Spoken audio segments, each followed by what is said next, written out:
All right, peeps, we're fucking live. We're fucking live, baby.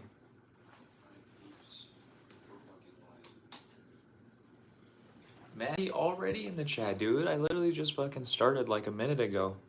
Appreciate that. What's going on, Maddie? Glad to see you back on, active on the channel. Means a lot to me. I appreciate that shit. This is gonna be a chill stream, and I'm assuming it'll be quite a long stream as well. Noble Flow, what's going on? Welcome to the stream. Thanks for joining.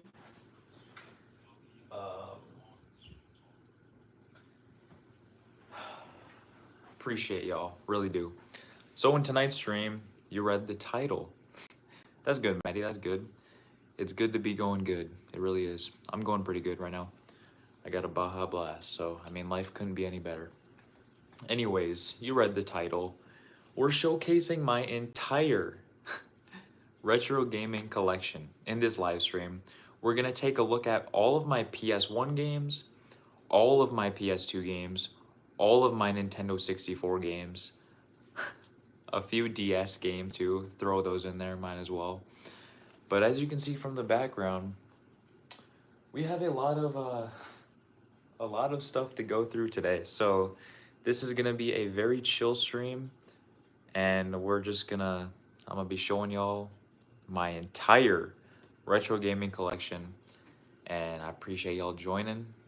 We're gonna start off with, so as you can see from the background, I have shelves with all of my games on them. Now my shelves I have in categories. So one of my shelves I have is like my rare shelf, where I have a bunch of my more rare games, my sealed games. That's a whole shelf. Another shelf is straight up all PS1 games. Another shelf straight up all PS2, and as you can imagine, another shelf all straight up Nintendo 64. So we're gonna start off on this side of the room here with my rare shelf, with all my rare games, all my sealed games, and all the games that really, in my eyes, are like, mean a lot to me. So we're gonna take a look at that first, and then we're just gonna go down the line. We're gonna go down to PS1. Oh, you can't forget, I have a whole shelf as well dedicated to demo CDs, straight up demo CDs. Thanks for the stream. I'll be here the whole time just playing some Yu-Gi-Oh. Bro, Noble Flow, I appreciate you so much. Thank you for tuning in. Thanks for chilling, just listening to me talk, because that's what this is gonna be, man. We're just gonna be talking. Anyways, my demo disc shelf has PS1 and PS2 demos, so we're gonna look at that. That's my favorite shelf, I would probably say, besides my rare shelf. We also have some rare games in my demo shelf, but you know, they're in the whole demo category, so I just put it down there. And then we'll move on to PS2, and then finally we'll take a look at Nintendo 64. So we're gonna start off with my rare shelf. Maddie, thank you so much, man. Thank you so much. That's really kind words. Never in my life would I think that people would really say that to me, but hey, I think personally I put out some decent content, so you know. Anyways, we're gonna get on to the rare shelf, which is this one that I'm pointing at right here, the one that has the 4 PlayStation 1 consoles, as you can see. We're gonna just take a look at this first. This stack here is on top of my 4 PS1s in the back. So basically, we have a bunch, I don't know why I have all this up here. I should probably store this somewhere else. Random, excuse me, empty sleeves for discs. And then I also have a bunch of random shit, man. We have PS1, Play with the Teletubbies. I bought this game. It never worked on my console. This game is cursed because there's an audio track on here that has no sound on it. It makes no sense. It's a cursed game. And then we have, I should really put this not in my rare on my rare shelf because these aren't even rare, dude. These are all trash. We have Maddie. We have the OG Twisted Metal, just the disc. At some point I want to get a complete copy of this, but we just have the disc version. I played this game once on a stream back in the day. This game is not good, man. I'm not gonna lie. It's good to have in the collection though. We have we have here Mary Kate and Ashley Crush Course for PS1. Now, if you remember, it's called Disney Channel the game. It's a video on the channel where we took a look at this game in depth, and at the end of the day, we put it through a crush course and we dropped 15-pound dumbbells on the disc itself. We ran the disc over with my car. That's in the past video. And then we also have the manuals for that game. Mary Kate and Ashley Crush Course. And the manuals are all fucked up, dude. I got a power drill and I just drilled into Mary Kate and Ashley and just destroyed them. I am 21 years old. 21 years. Nick! You need a self-dedicated to the greatest game. Bro, dude, you're so right, man. You're so right. I need a whole shelf dedicated to Crave Entertainment, man. You're so right. But yeah, Maddie, I'm 21 years old. My birthday is November 29th. A lot of people don't think I'm 21. When I meet people for the first time and they assume I'm like 19, early 20s at the most. But no, I'm 21. I'm in my mid 21. Also, one thing I did forget to say is underneath down here in my shelves, I have actual shelves that slide out. For my PS2 shelf over there, it's full. I can't fit any more room for games over there. So I have a shelf down here that I just literally stash extra PS2 games. I have like a whole stack down there that we're gonna get onto in a minute here. Anyways, moving on. We got Crash Bandicoot 2, Cortex Strikes Back. Very good game, just a disc though. These were from my boss. Well, I bought these off of her. And this one too, Spyro the Dragon, a classic on the PS1, of course. Nick, you're gonna love this one. Bear in the Big Blue House for PS1.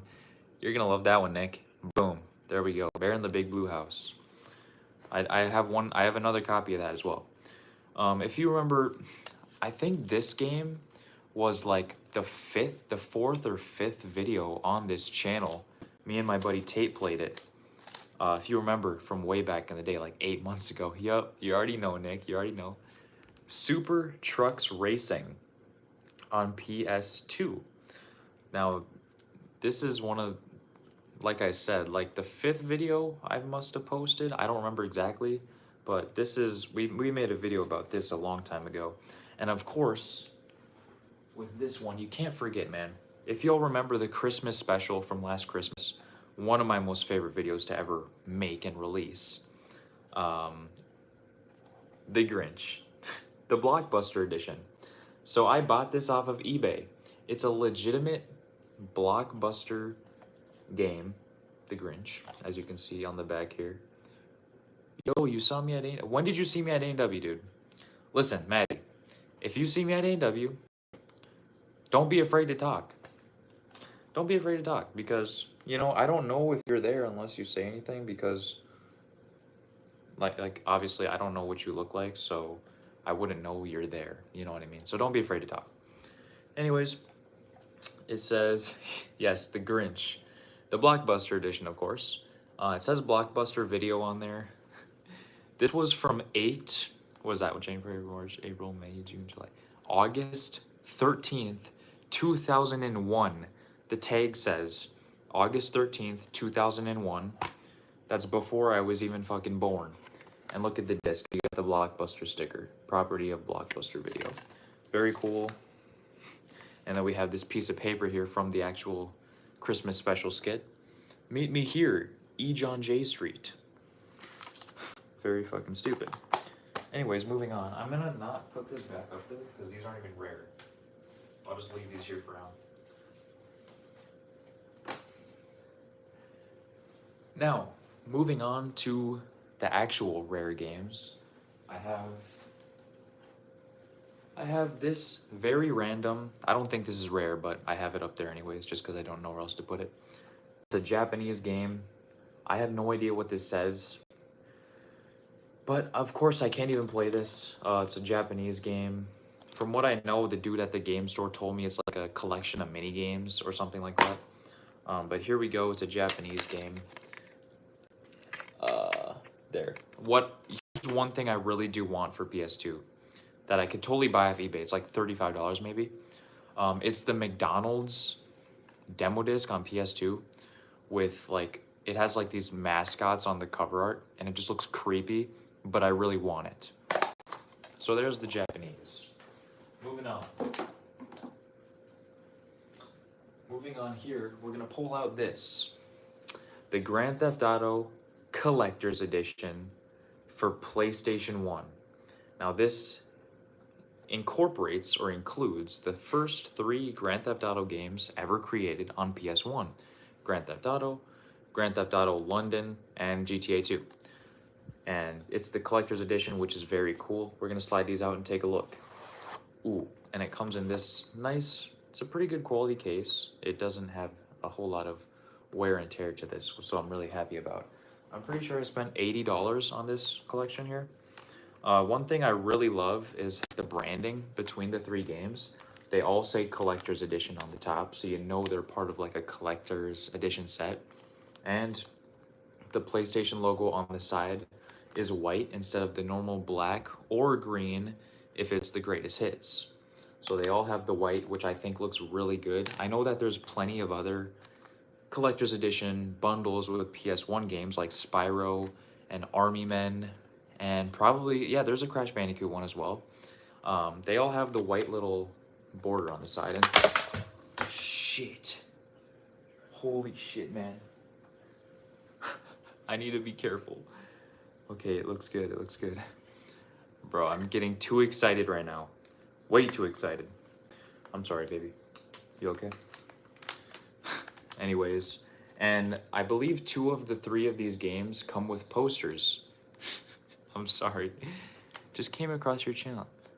Bro, Mark Hickman, thank you for coming across the channel. Appreciate it. Thanks for joining the stream. The demo disc is definitely trippy. I have a lot of more trippier ones down in my demo disc shelf here, which we'll get to in a little bit.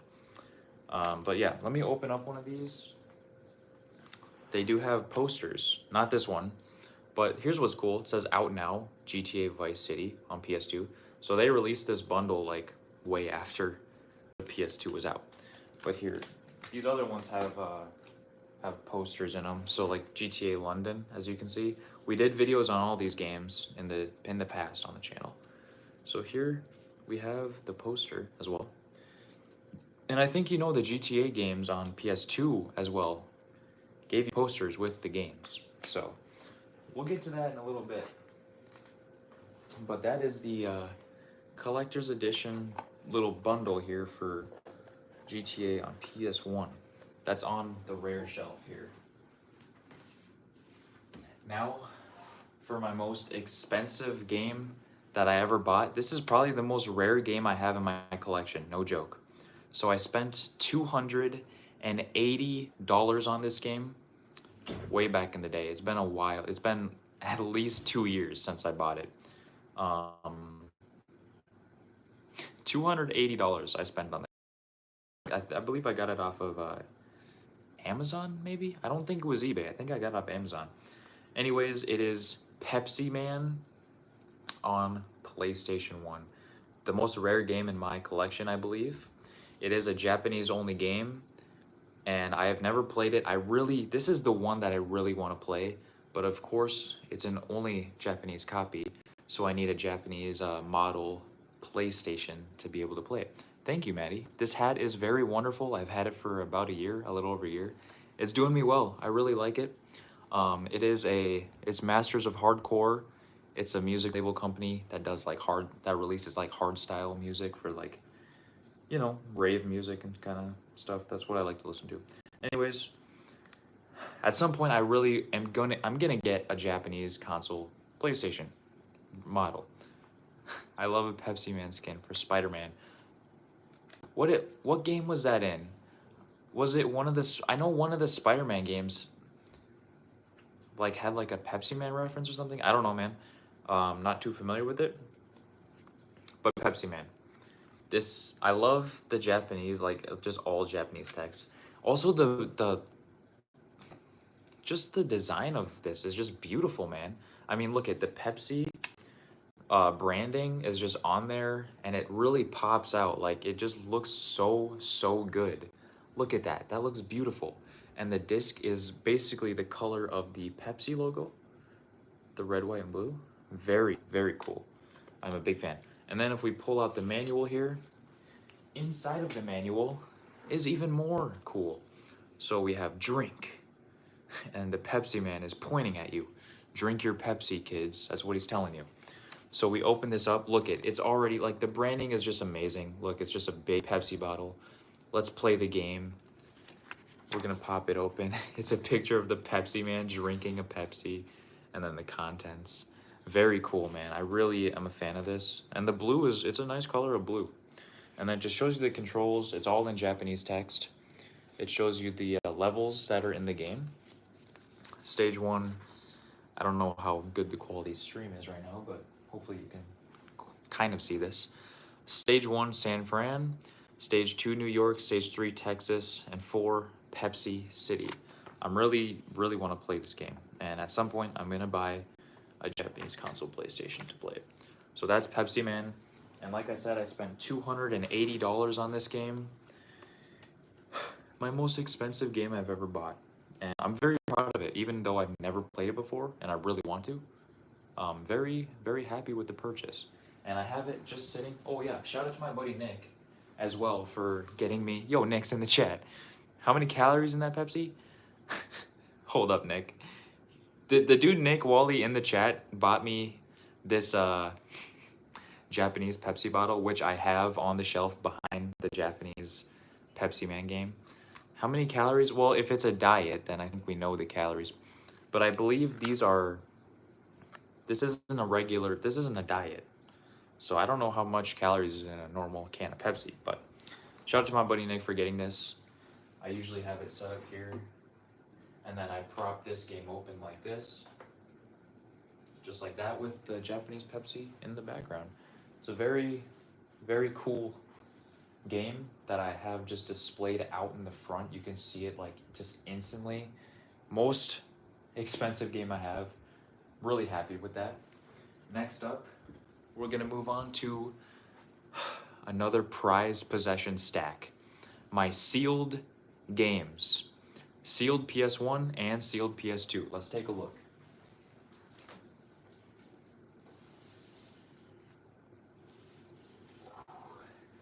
These are all sealed copies of games. I have a few PS1s, a bunch PS2s, and I also do have more sealeds in my PS1 shelf here, and in the demo disc shelf down here. I have a few more sealeds because like I have a couple sealed demo discs, and obviously I could have put them just on this sealed stack here, but it's on the demo disc shelf. So we're gonna put the sealed demo discs on the demo disc shelf. So this isn't all the seals I have, but it's the majority of them. We're gonna take a peek at them all. So game number 1. I believe this game I spent $20 on. This was at the stage of my life where if I saw any sealed game, I was gonna get it. Holy shit, it is dusty. So usually when I very first started collecting sealed games, I would usually buy a sealed game, like no matter how fucking trash and cheap it was. So this game here, Street Fighter Anniversary Collection on PS2. It's a sealed copy, as you can see. And this game, I believe I spent $20 on. I know for a fact this isn't rare, but it's a sealed one in the collection. And also this seal is just like super, like, it's not even like really sealed. Like you can move it, like it wiggles around in there. Like, whoever sealed this is like trash. Anyways, moving on to another game that is super fucking cheap, I believe, and super dusty, of course. We have Nickelodeon Rocket Power Beach Bandits. Apparently, I believe this is like based off of an old ass Nickelodeon TV show. Boom. I don't really care about this. I don't know why I ever bought this. It is a sealed though, so it's cool to have for the collection. Moving on to Devil Kings on PS2. Never played this, never heard of it before, but like I said, this is one of the games I picked up just because it was sealed, even though I knew nothing about it. But from what I've heard, a few people in the comments in past videos have told me that this game goes crazy. So, I mean, it is a cool one to have for the collection, especially one that I've never ever heard of before. So, moving on to the actual good games. This one is just amazing to me. Spy Hunter 2 sealed on the PlayStation 2. Boom. This is a childhood game of mine. I played this game all the time as a kid. It's just something special, man, when you have a sealed copy of like a very precious game to you. This is a beautiful seal, by the way. It is a flawless seal. No tears, no slits in it. Flawless, sealed. And it's just something special, man, to have a sealed copy of a game that's precious to you. And sometimes, every once in a while, I will literally just go up to my sealed stack, take a look at some of these games, and just admire them. You know what I mean? Like, you can just, I don't know what it is, but when the seal is on the game, it just looks like a piece of art. It is a piece of art. You know, these cases and everything, it's all art. It is. But it's just beautiful, man. I just admire a lot of these seals so much. And I hope that you guys can admire this with me. It is a beautiful, beautiful game. Beautiful seal. Moving on to another beautiful, another childhood classic game of mine. And if you know me, it's my favorite PlayStation 2 game ever released. Ever. A lot of people hate on this game. Minority Report, Everybody Runs. Oh my gosh, man. This game is such a good game. Holds a special place in my heart. One of the best games ever created, in my opinion, based off of the movie Minority Report.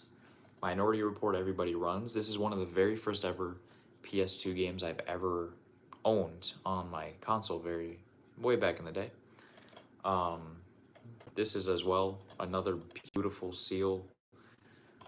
Just something to admire. The hardest game ever created, Nick. The best game ever created. You got to get good at it. That's the thing. You got to get good at it. Once you get the controls down on lock, and you get the combos like memorized, it's so fun, man. So fun. But I cannot explain it to you, man. I talk about this game all the time. In streams, my next video this Thursday has something to do with Minority Report. I literally always talk about this game, man. It's one of the best games ever created, in my opinion, out of every fucking game in the world. It's one of the best ever created, and it is the best PS2 game ever created, in my opinion. People diss on this game. The story is not that good. I'll be straight up with you. The story in this game is not that good, but the gameplay carries it. Carries the whole thing. It is a top tier. It is the top tier. It's number 1, dude. Anyways, moving on. Oh my gosh, man. It's another childhood classic. I had to get this, man.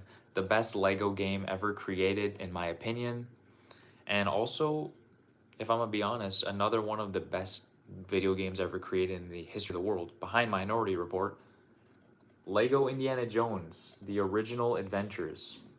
Sealed, of course. This is an OG. It's not the it's not the greatest hits version. It's the OG seal, which I'm very happy to have. Indiana Jones. Lego Indiana Jones, The Original Adventures. The best Lego game in the world, in my opinion. My favorite Lego game ever created. My first ever Lego game I ever played when I was a kid. It's just holds a special place in my heart, along with Minority Report. Minority Report and this game here, straight up, man. Some of the best video games ever created. Really happy to have that. And here we have the very first ever PlayStation 2 game that I ever got sealed right here. This one is Star Wars Battlefront 2. I got this for $100 straight up. I don't know if that was a good deal or not, but this is the first ever sealed PS2 game I ever got. Star Wars Battlefront 2. I've never played this game. I'm gonna be straight up with y'all. I never played this game. The Star Wars games that I remember playing as a kid, Star Wars Republic Heroes, Nick, peak game. I've never played it though, I'm not gonna lie. I've played Star Wars Republic Heroes on PS2. What other one? The Starfighter one. It's called like Jedi Starfighter or something like that. I played that one as a kid. And of course Lego Star Wars, of course. But I never played Lego Star Wars, or not Lego Star Wars, but I've never played Star Wars Battlefront, sadly. And moving on to the PS1 games that I have sealed in the stack. Moving on to the first one. This one is pretty interesting to me. I don't know much about it, but it's called Tiny Tank on the original PlayStation. Tiny Tank with the OG factory seal. As you can see, it still has like the little hook flaps from when, like, you know, they would peel this up and then they'd be able to just hang it on like one of those fucking racks at the store. Tiny Tank. I don't remember how much I spent on this, but it's cool to have to the collection. And next up, Nick, you remember this one. You'll remember this one. We got this together at some random ass game store. So, boxing on the OG PlayStation. This is another one I bought that literally is just like, I bought it just because it was cheap and it was sealed. You know what I mean though, boxing. Nothing special about this, but it's still cool to have. And then these next two,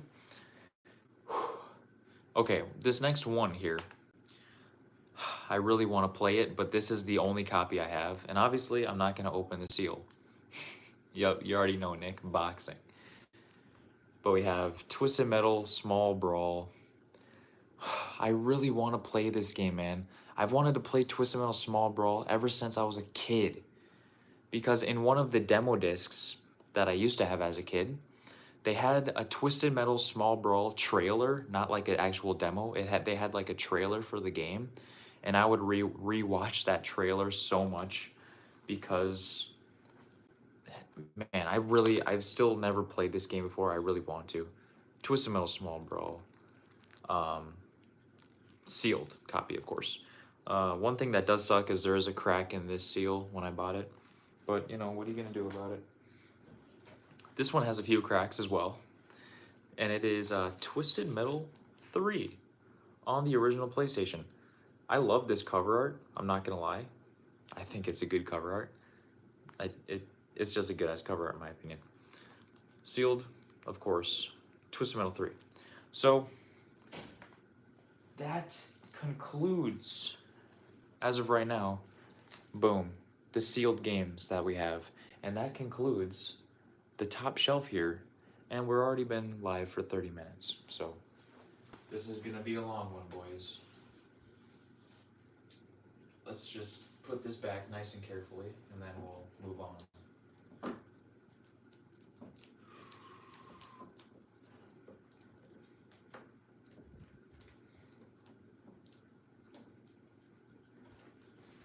Okay, so, need to catch my breath real quick.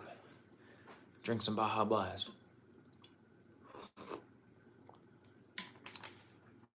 All right. Next, we're gonna, just to get it out of the way, we're gonna go into my shelf down here and grab just all the random ass games that I have, just to get these out of the way.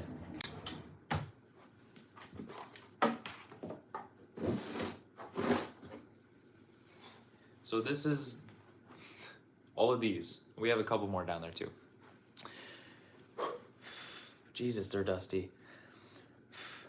But of course, like I said, my PS2 shelf over there is too full. I don't have room for more PS2 games. That's why I put all these down in the shelf down there. These are all random fucking games. Let's get into this though. Okay. We have Tony Hawk's Pro Skater 4. I already have this. I have 2 of these apparently. I don't think this one works because I remember one of the copies I got that just didn't work. So I don't believe this game works. Nick, here's another one. Madagascar. Madagascar. Me and the homie Nick bought this a long ass time ago.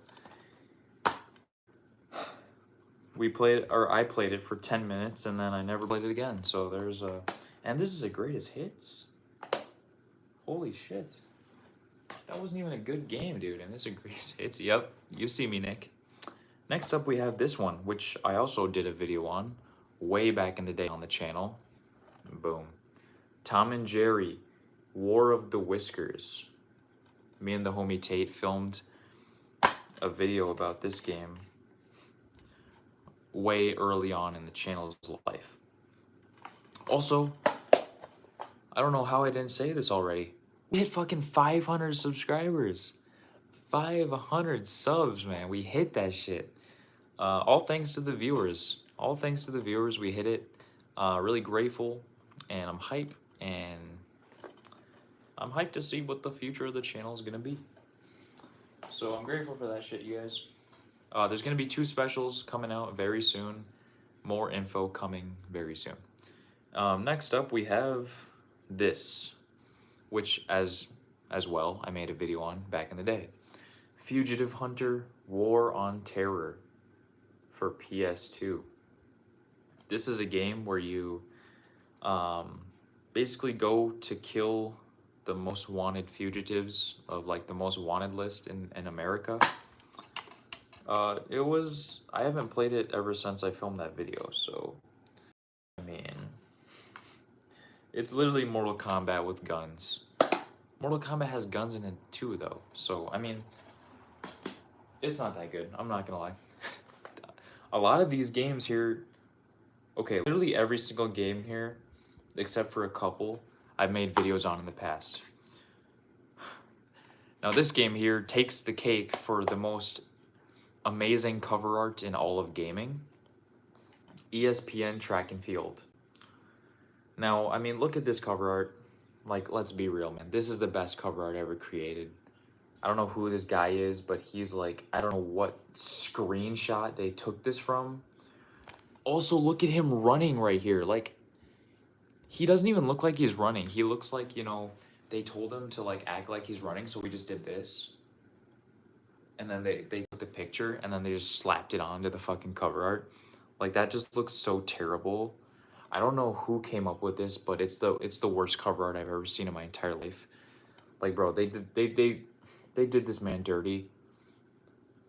Look at that. There's no way he approved of this. No way he approved of this. I just don't understand how this can be released like that. I don't understand, man. I just don't. Moving on to another game we filmed back in the day. Oh yeah, Nick, this is the first Crave Entertainment appearance. So majestic, Mark. Literally, it's beautiful. The first appearance from Crave Entertainment, aka the worst game developers ever on PS2, of course. And I know they made a bunch of PS1 games as well.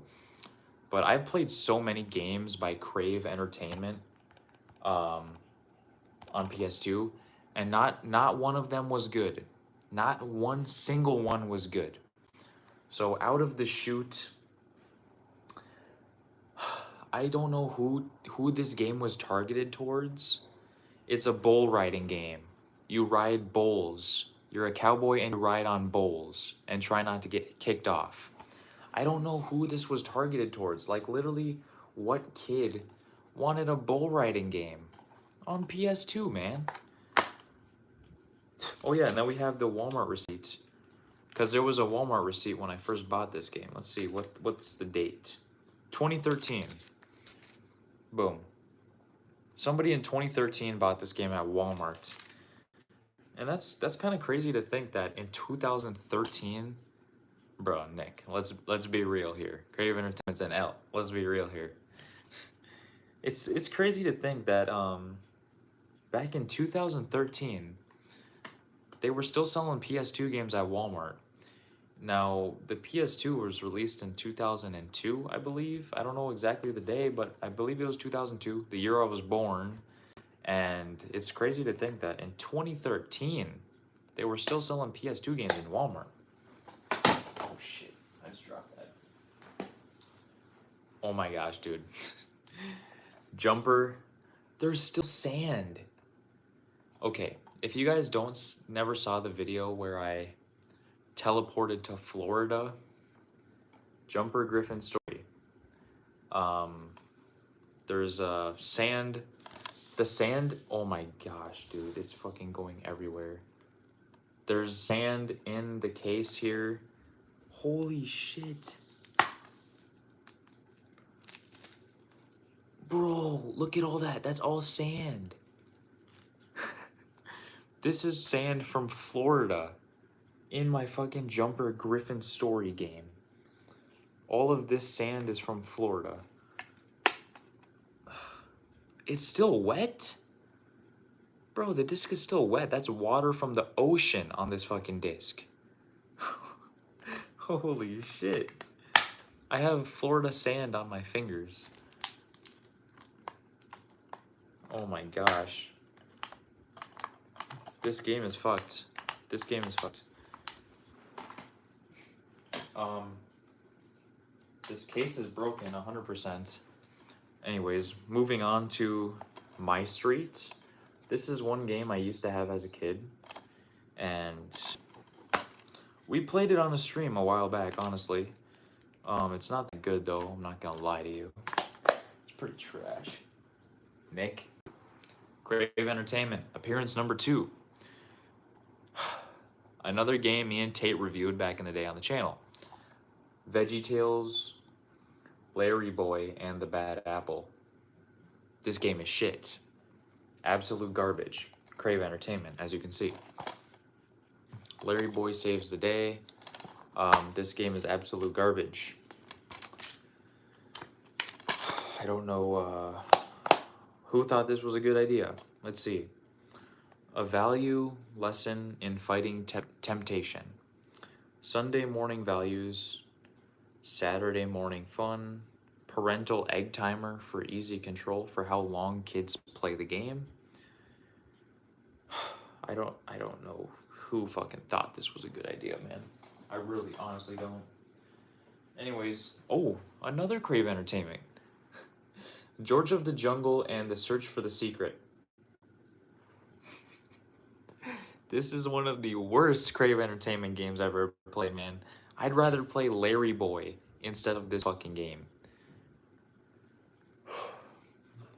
At some point, I want to do a stream where I revisit a bunch of the worst games I've ever played. This is gonna be on there, man. George of the Jungle and the Search for the Secret. This is so fucking terrible, man. So terrible. Moving on to this game that I actually got when I was game hunting episode 3, to be specific. Headhunter. Headhunter on the PlayStation 2. Now, this game never worked when I bought it, which sucks because there was a few people hyping this game up in the comments, and sadly, I can't play it, so that sucks. We're almost done with the stack here, boys. Moving on to Monsters, Inc. on the PlayStation 2. Now, I have a video about this on the channel, and this is the worst movie tie-in game that I have ever played in my entire life. It's absolute garbage. It doesn't even come close to the PS1 version of Monsters Inc. Scream Team. The PS1 version of Monsters Inc. Fucking phenomenal. This one is just dog shit. Straight dog shit. And finally, we have The Dog Island, a game that I was actually streaming. Did a few streams on this game actually. This is a good ass game, man. I'm not gonna lie. This game is good. It's a game about dogs. It's an adventure, and you're a dog. Very, very good game. So, I'm gonna put these back.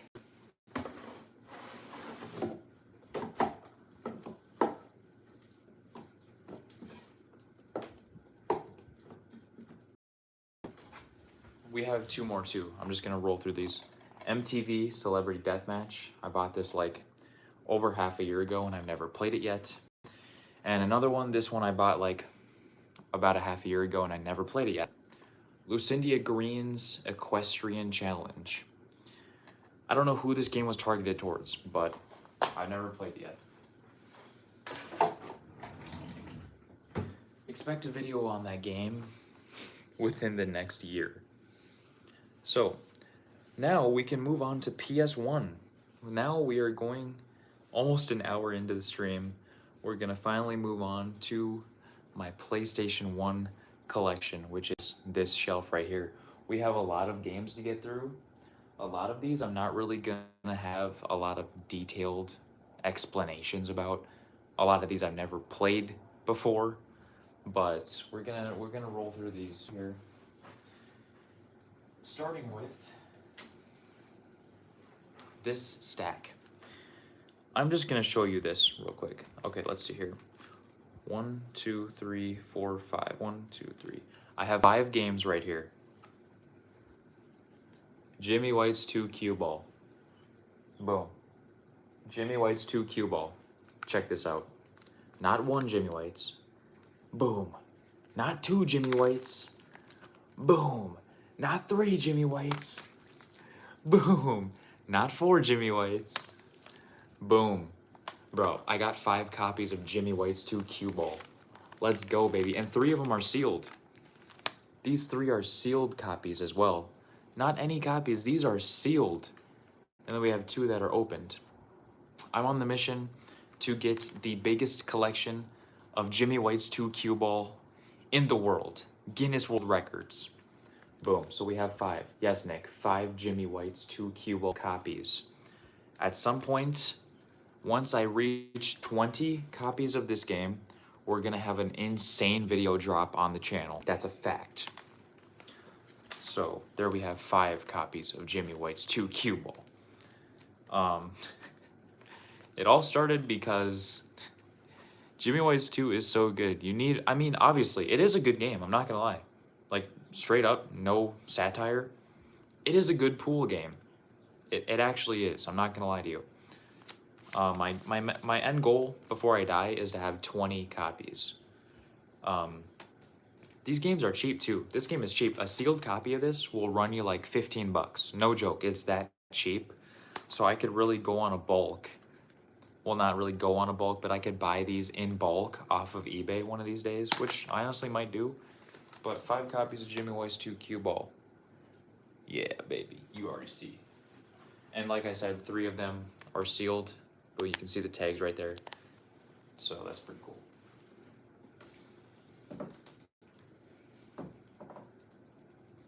All right, I'm gonna move this. We're gonna move on to the next stack here. We have 3 big stacks of PlayStation 1 games that look like about this. So this is probably like 15 games each per stack. So we're gonna just kind of roll through these. And hopefully not drop them and destroy them. Bro, look at this. This is just having a whole entire stack like that. It's pretty cool. All right. We're gonna set these down carefully and we're gonna take a peek. I have 4 games here that are all within the same series. Spec Ops. I don't know if y'all have ever played the Spec Ops games on PlayStation 1. They are third-person shooters, like army simulator kind of games. They're not bad games whatsoever, but they're not that good. Like, let's be real. So I have 4 of them. Number 1, Spec Ops Ranger Elite. There's nothing really to say. This is probably the best one of the 4. I'm not gonna lie. Hold on. Yeah, this is definitely the best one of the 4. So we have Ranger Elite. We have, what is this? Airborne Commando. Spec Ops Airborne Commando. These are all by, no, these are made by different people. Hold on, Take-Two. Okay, so Airborne Commando is the only one that's not made by Take-Two Interactive. Interesting. So we have Ranger Elite, boom. Airborne Commando, boom. Covert Assault, Spec Ops. They're just reskins. All of these games are practically reskins. They're basically the same fucking game, man. Except for Airborne Commando. And then we have the first ever Spec Ops game I got, which is Stealth Patrol. There's nothing special about these games. So we're gonna move on.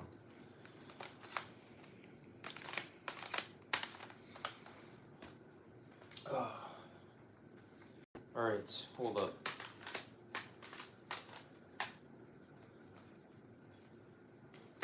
Now we're gonna move on to, this is a good ass game, man, I'm not gonna lie. Army Men 3D on the PlayStation 1.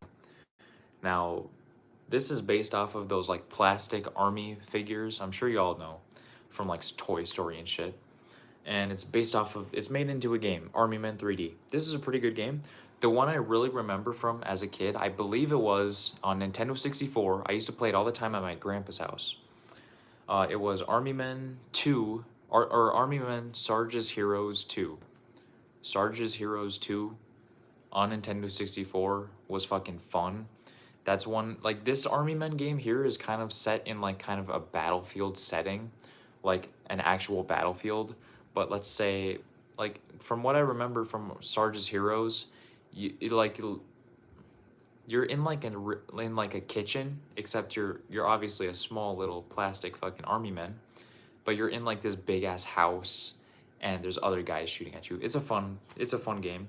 3D is pretty good, but I like the other ones where you're kind of in a house, and you're actually a toy, shooting at other toys. Like, I think that's pretty fucking cool.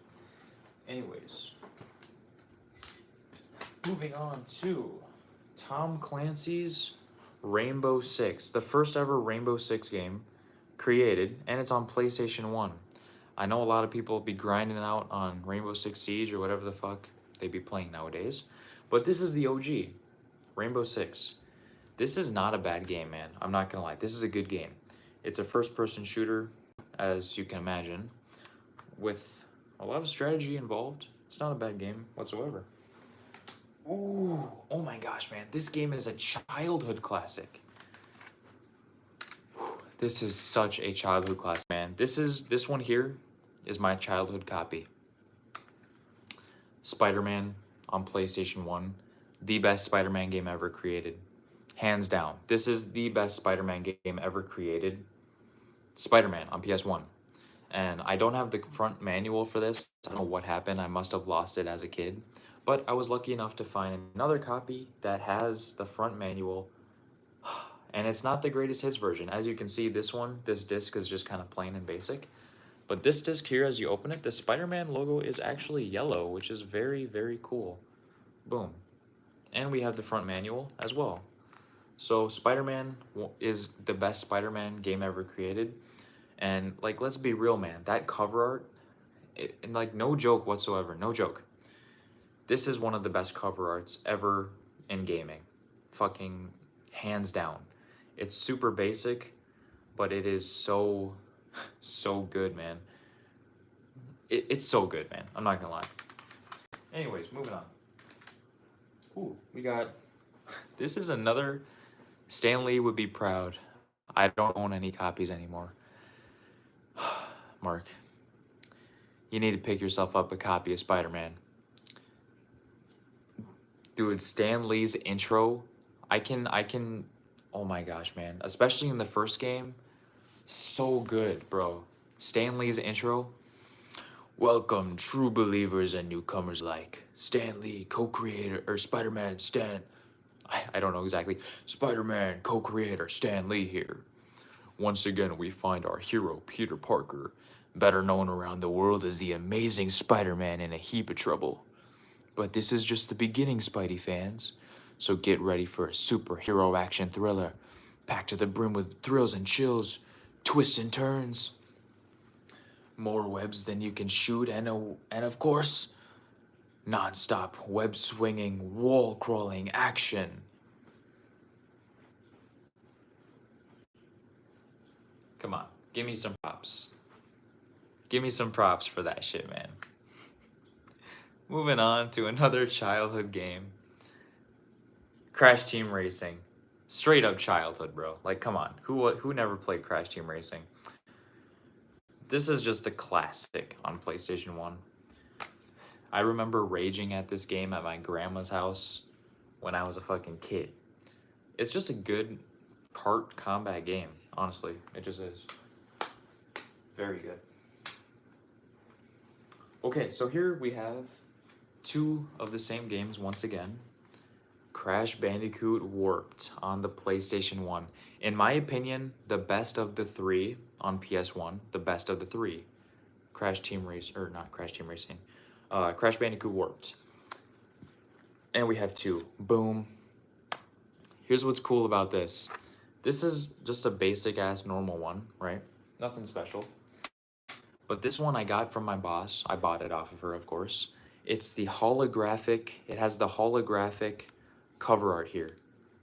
I'll show you. I can pull it out. Underneath it so it's the normal manual underneath the holographic. But if you pull this out, this is a straight up holographic cover art here. See that? Very, very cool, man. I don't know any other PS1 games that had this. Like, if you know, let me know in the chat, but I don't know of any other PS1 games that had a holographic cover art like this. This is so cool, man. And I'm really happy to have this in the collection. So, I mean, shout out my boss for letting me buy that off of her. That's Crash Bandicoot Warped. Now, of course, we're going to move on to Crash Bandicoot 2 Cortex Strikes Back and Crash Bandicoot on the PS1. So we have the whole trilogy here. And as I showed you earlier, I have an extra disc of Crash Bandicoot 2. And I've played Crash Bandicoot, the first one, like twice. Never beat the game, never really had the time to. Maybe in a stream one day we will actually go in depth in this game and really grind it out. But I think that'd be a fun little stream to do for y'all.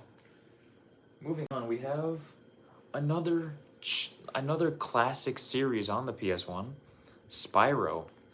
Boom. Wow.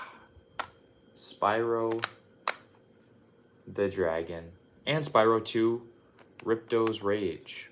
Spyro 2 is a fucking amazing game, I'm not gonna lie. Spyro 1, I played it, you know, quite a bit, but honestly, Spyro Ripto's Rage is just honestly better. You know, they just have more shit to do. And I don't really know what else to say, man. I mean, it's just a good ass game. It's a good ass series in general. So we're gonna throw this back in the stack. Now, another series that I have here on the PS1. We have Rampage Through Time and Rampage World Tour. Now, I do not have Rampage Universal Tour on PS1, which is very sad. I really want to get Rampage Universal Tour on PS1 really badly. It is expensive though, that is for sure. I really want to do it so I can complete the collection. Now, I do have Universal Tour on Nintendo 64. That's one that I do have it on Nintendo 64, mainly because, you know, as a kid, I played Universal Tour all the time at my grandpa's house. A lot of good memories there. This is my grandpa's ring, by the way, that he gave to me way back in the day. I wear it all the time. I only really take it off to take a shower. Um, he's always with me, man. Love you, Grandpa. You're always with me. So we have these two games. At some point, I definitely want to get Universal Tour. And another cool thing about Through Time that I have is I believe this is misprinted. I really believe this is misprinted. Because you know the PS1 games, if you flip it this way, you have the text of the game itself. So usually on this side, I don't know if you can tell, this is upside down. Every other PS1 game, on this side of the game, if you flip it like this is upside down. So I don't know if this is misprinted. God Poseidon! Yes, baby, yes! We hit 500 subs. Thanks to the viewers. Thank you to you all who are watching. I'm really grateful, man. We got a couple special videos dropping very soon. I'll be posting in my community tab, and I'll be posting a quick little, I don't know, two-minute video early next week, kind of talking about what the specials are going to be and shit. And yeah, stay tuned for that, guys. Really, really grateful. So we have the misprinted Rampage Through Time. Now, the last two in this stack, of course, we have, this is a good-ass game, man. Mass Destruction. This is a good-ass game. It's literally just, like the title says, you just mass destruct cities and other enemy tanks with your tank. It's a fun little stress reliever game. And then we have Loaded on PS1. Body bag not included. Loaded. This is a weird game. It's a very bloody game, but it's pretty interesting game.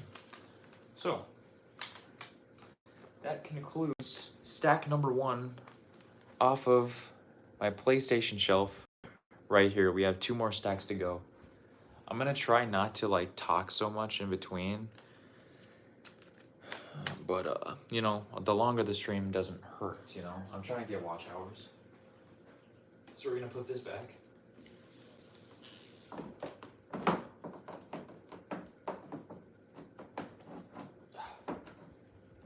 And we're gonna move on to this one. Number 2, baby. Number 2.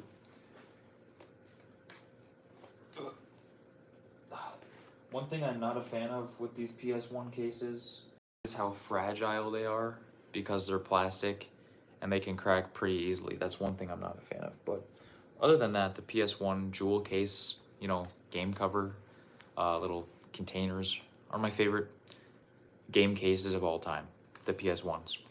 So here we go. Off of the stack, we have 3 Need for Speed games here. We have the Need for Speed, the very first ever one. I don't even think I've ever played this. I literally bought it just to have it. A lot of these games, especially PS1, I buy and never play. So that's one thing you should know about me. And then we have Need for Speed 3 Hot Pursuit. That's a good game. Bro, Meatball and Bo are literally out in the living room right now, like drunk, getting crazy, getting crunk, dude, literally. So we have Hot Pursuit, and we have Porsche Unleashed. Definitely not like bad games, but I mean, they're pretty mid, in my opinion. Now, ooh. Wow. This just brought back some memories. I forgot I had this game. This is a childhood classic. Not really a classic. I'll be honest with you. As a kid, I would plop this game in for 2 seconds and then probably never play it again for months. And I would do that on the regular. IHRA, drag racing. I could never figure out how to play this game. Every single time the light turns green, my car explodes. I'm not doing something right, of course.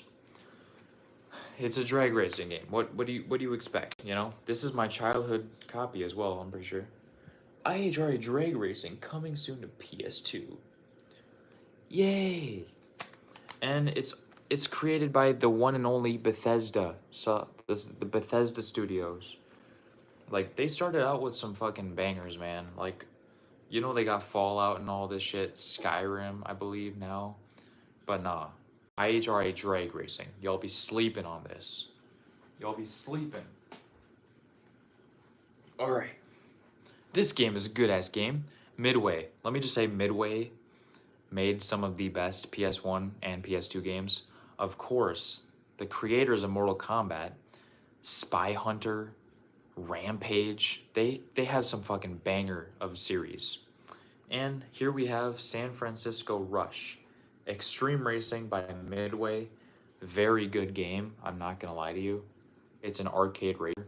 This is kind of like, I feel like this game really reminds me of Cruisin', like Cruisin' World, Cruisin' USA, you know, the Cruisin' series on, like, you know, PS1, and I have one on Nintendo 64 as well. San Francisco Rush is a pretty good game. Moving on, we have, ooh, baby. What the bro, there was something weird on my case. Anyways, so we have Road Rash on PS1, baby. Road fucking Rash. This is a good ass game, bro. It's the greatest hits, of course. It's a good game.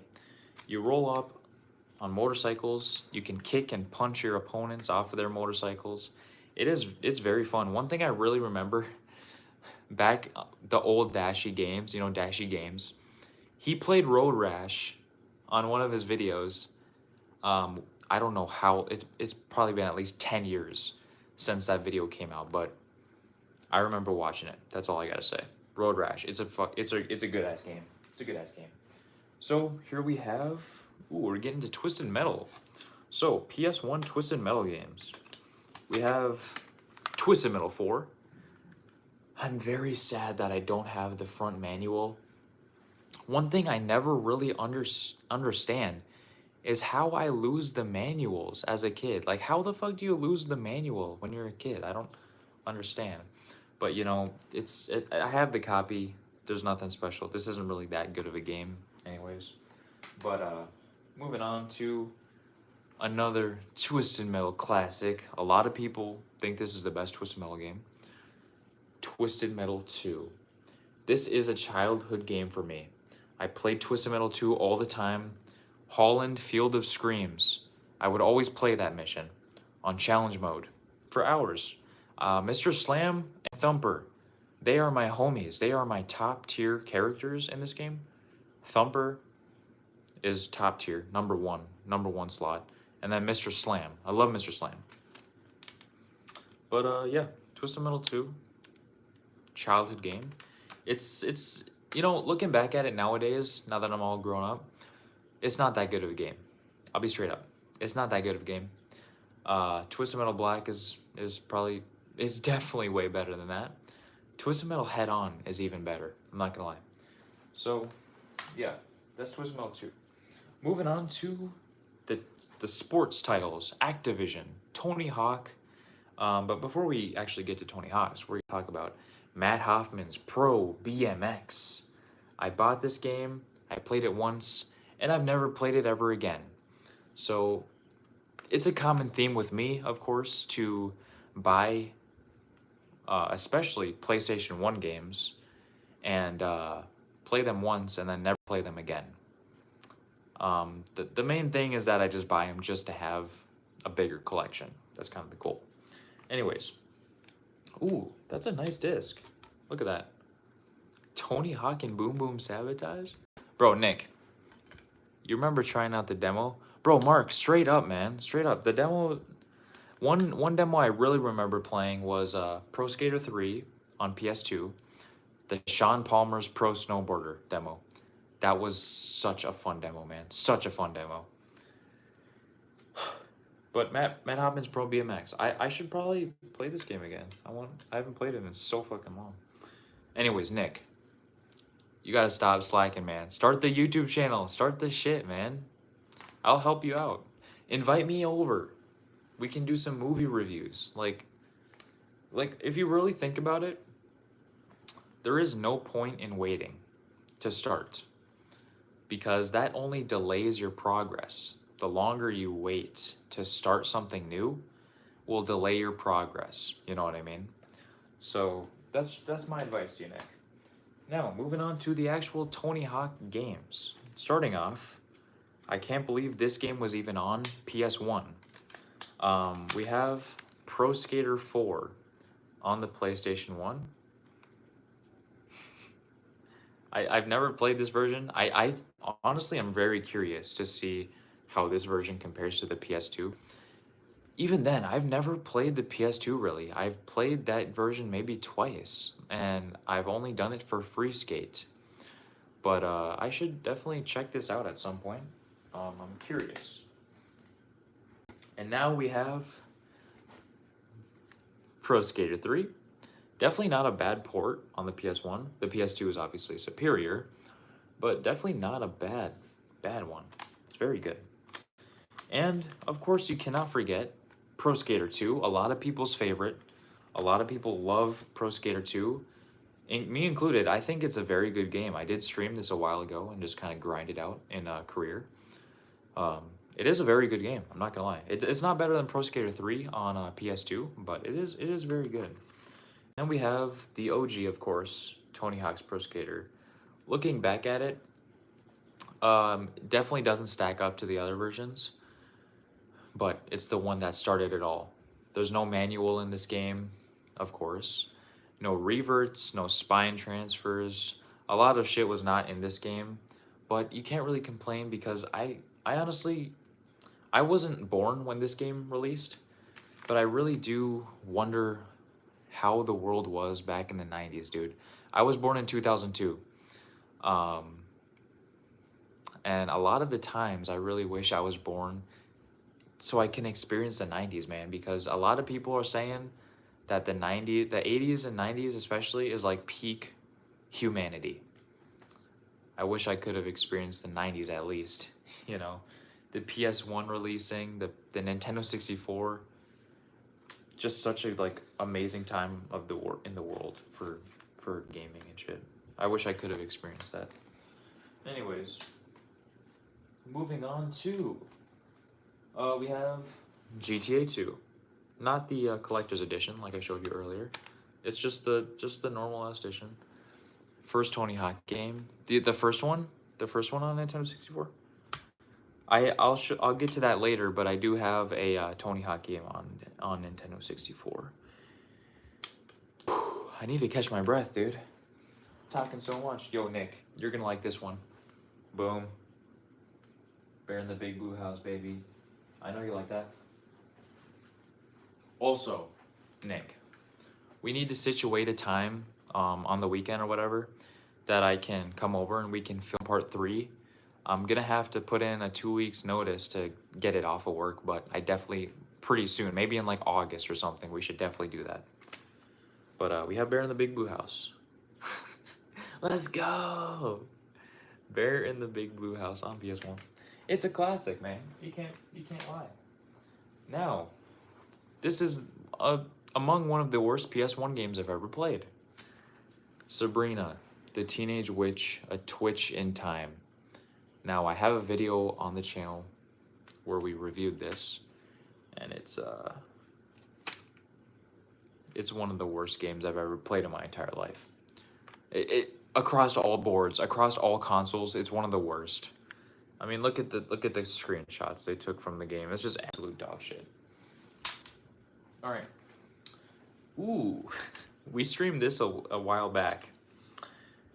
It's a Crash Bandicoot ripoff, and it's not that good.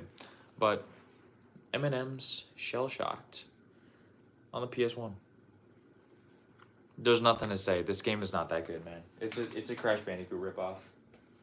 And for the last game in the stack, before we move on to the final stack of PS1 games that I have, this one is a classic, man. Now, I never played it that much. I didn't play it as a kid. The first time I ever played this game was for last year's Halloween special. Resident Evil 2 on the PlayStation 1. This is an absolute classic. This is an innovation in gaming. This is a very innovative game for the time, of course. There's 2 discs. Boom. And boom. There's 2 discs for this. Very innovative, like I said. But I never really played that much as a kid.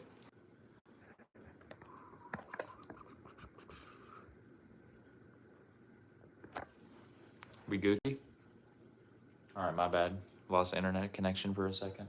Moving on to the final PS1 stack. Holy shit. This is also the biggest stack that I have right here. We're gonna grind through these.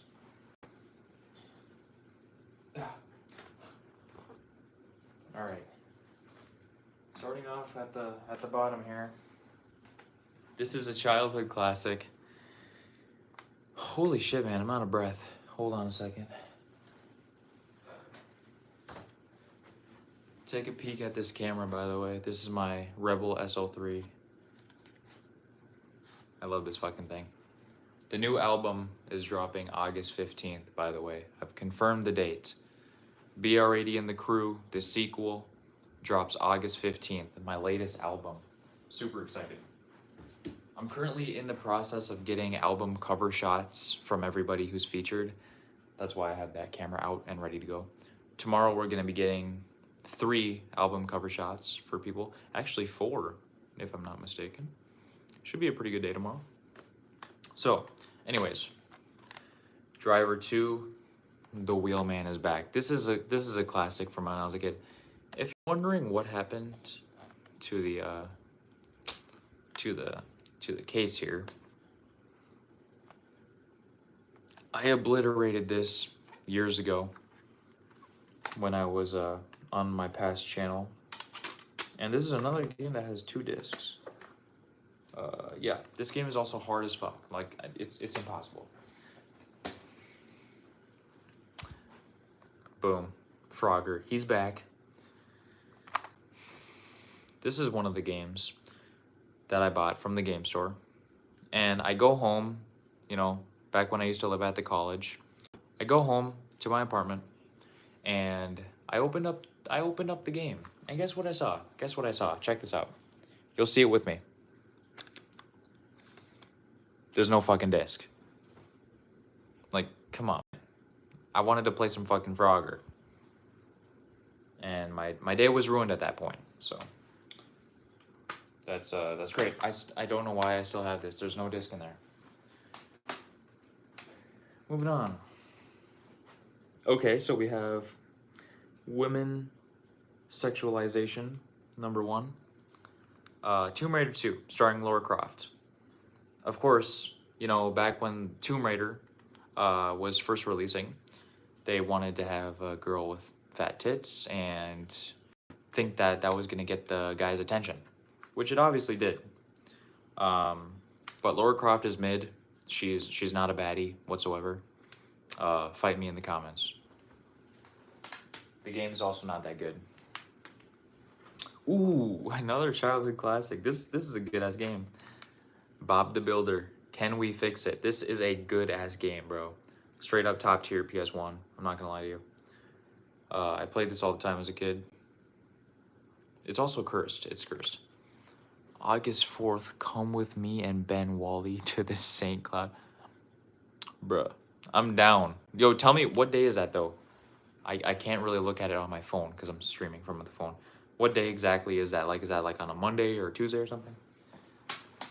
All right. Toy Story 2. Sunday, shit. August 6th. I can definitely take that off though. I can definitely take that off. Bro, I'm down. I am down for that. Toy Story 2, I never played this game. I bought it off my boss a while ago. Never played it though. Ooh, Nick. Nick, you're gonna remember this one. Boom. I know for a fact you remember this. Bug's Life. Throwing homing missile at insects. This is basically farming simulator. Throwing homing missiles at insects. Also, the copy you gave me doesn't even work. A long ass time ago, back in high school, when you gave me this copy, it never worked. moving on to Spice. Yo, it's like farming. It's literally farming simulator. Throwing homing missiles at insects. Spice. I played this on a recent stream, or semi-recent. This game is absolute dog shit. Hopefully my boss is not in the chat here, because if she hears me say that, she's probably gonna fire me, because she loved this game. But this game is dog shit. Bro, look at this. You're gonna look at that and tell me that it's a good-ass game? That's fucking terrifying. That is terrifying.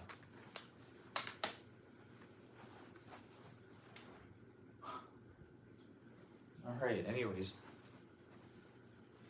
Fucking, ooh. This is a pretty good, this is honestly a pretty good game. The Land Before Time, Great Valley Racing Adventure. Not bad. We're gonna grind through the rest of the stack here. Creatures on PS1. Creepy ass looking game. Ooh, I haven't played this in a long time.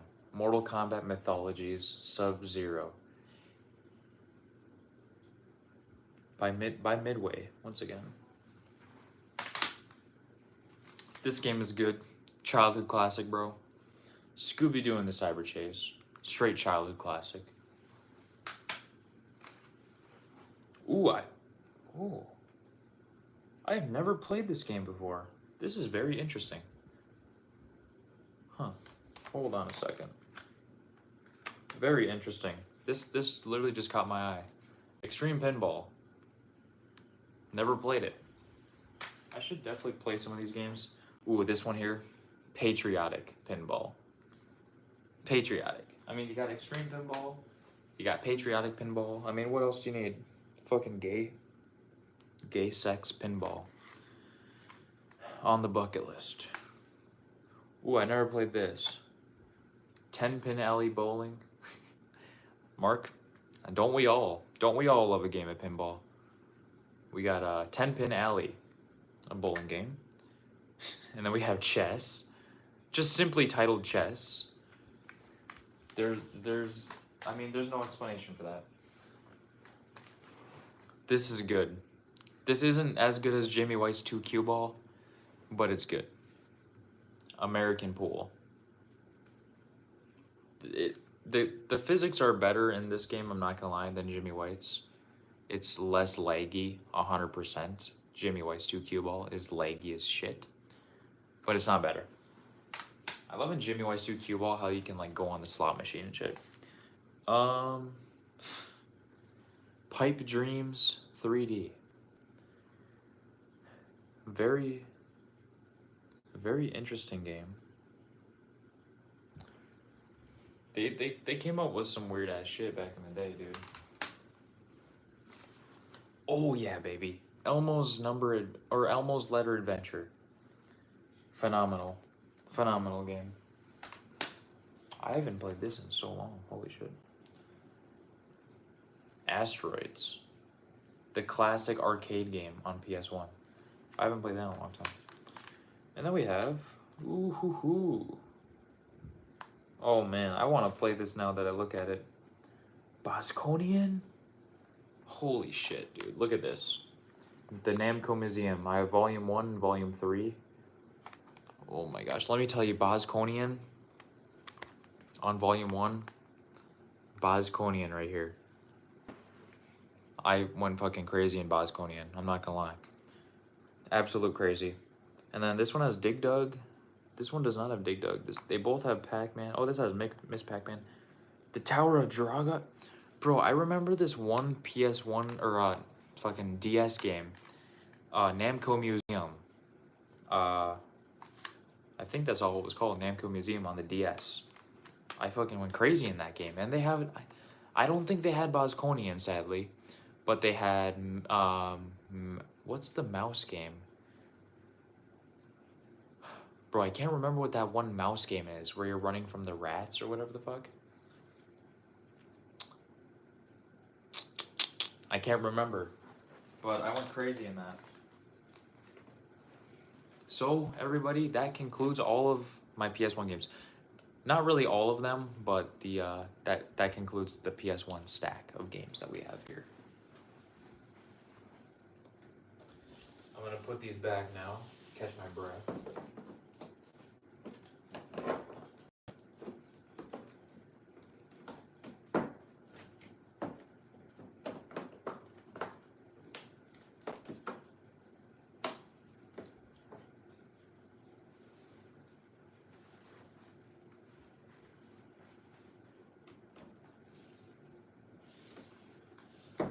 It has to be perfect.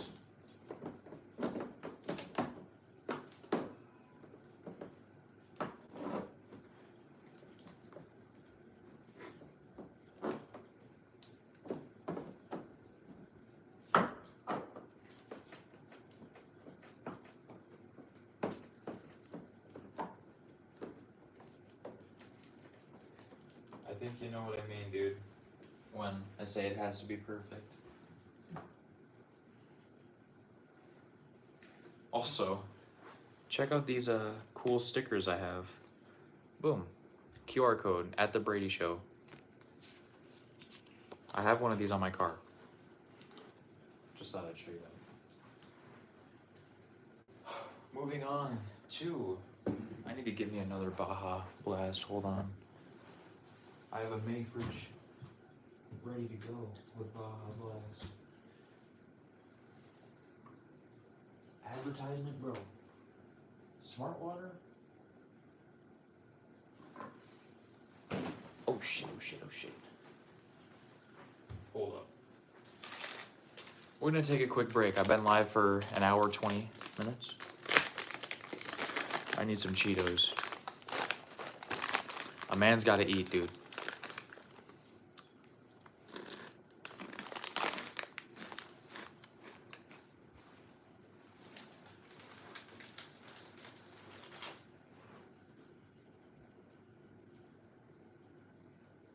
I'm spamming hearts in the chat. I'm spamming hearts in the chat.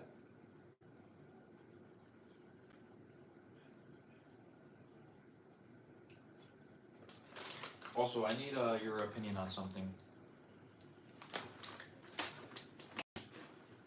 So, I have these signs here.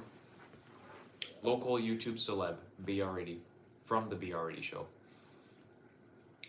If you're wondering why I have this, I was in a parade for my work, and I was the local celebrity. That was my role in the parade. So I was standing on the back of a truck with I have two of these signs, by the way. I have one more. I wanna put this up in my room somewhere in the background. The thing is, though, I don't know where I would put this. You know. I definitely want to put it somewhere, though. I just think it'd look good in the background, like local YouTube celeb, BR8DY. Anyways, moving on. I need a chug of my Baja Blast before we begin the next shelf, which is going to be my demo disc shelf down here. So.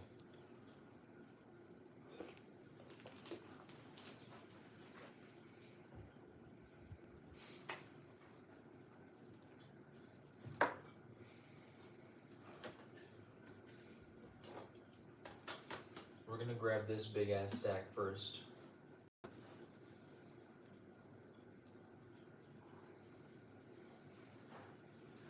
Boom, as you can see, this is all demo CDs we're gonna take a look at. Or I'm gonna showcase them to you right now. Ooh, I almost dropped them. So, sorry. Now, if there's one thing you should know about me is demo CDs, specifically PS1 and PS2s, are my favorite retro gaming item to collect for. Absolutely love demo CDs. I don't know about y'all, but they are my favorite thing to collect for. So, starting off with the bottom of the stack, we have duplicates. Jam Pack. PlayStation Underground Jam Pack, Winter 2001.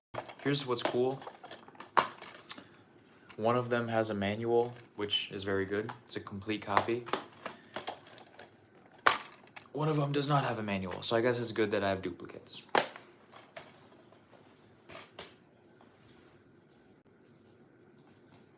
We're gonna move on to, we're just gonna grab all this. These are all PS2s, by the way, that I'll be showing you here. So we have, this is a, holy shit, man. Talking for over an hour straight is just exhausting, I'm not gonna lie. So we have Underground Jam Pack Summer 2002. This copy is very raggedy. I don't know who owned this before me, but it's very raggedy. Ooh, Star Wars Jedi Starfighter. That's the game I was talking about earlier. We have, ooh, not really even good games on here. All right, and then we have Jam Pack Volume 10. Lava Luba! Yo, spam hearts in the chat. Hold on, I'm gonna go spam. Spamming hearts. Spamming hearts right now. Spam hearts in the chat for Lava Luba. Spam hearts in the chat for Lava Luba. What's going on, my boy? Thank you for joining. Thanks for joining, man. Appreciate it. We're going through my demo CDs right now. We have, anyways, Jam Pack Demo Disc Volume 10. They have so many of these Jam Packs. It's actually insane to me how many they have. And then we have two of, these are kind of the same, except everything as usual. Same here, man, same here. Except we hit 500 subs, baby. Let's go, baby. We hit 500 subs. That's something new that happened with me, which is pretty exciting. As well as my album release date is confirmed to be August 15th, which is what I released. Actually, my past two albums were also released August 15th, so it's kind of like a good little thing to just kind of, I'm going crazy, bro. Anyways, August 15th, BR8DY and the Crew, the sequel drops. Here we have two more Jam Packs. They're basically the same, except they're different colors. One's orange, one's blue. And they are the same text. I believe there's like one different game in each of these. They're literally reskins. I don't know why they did that, but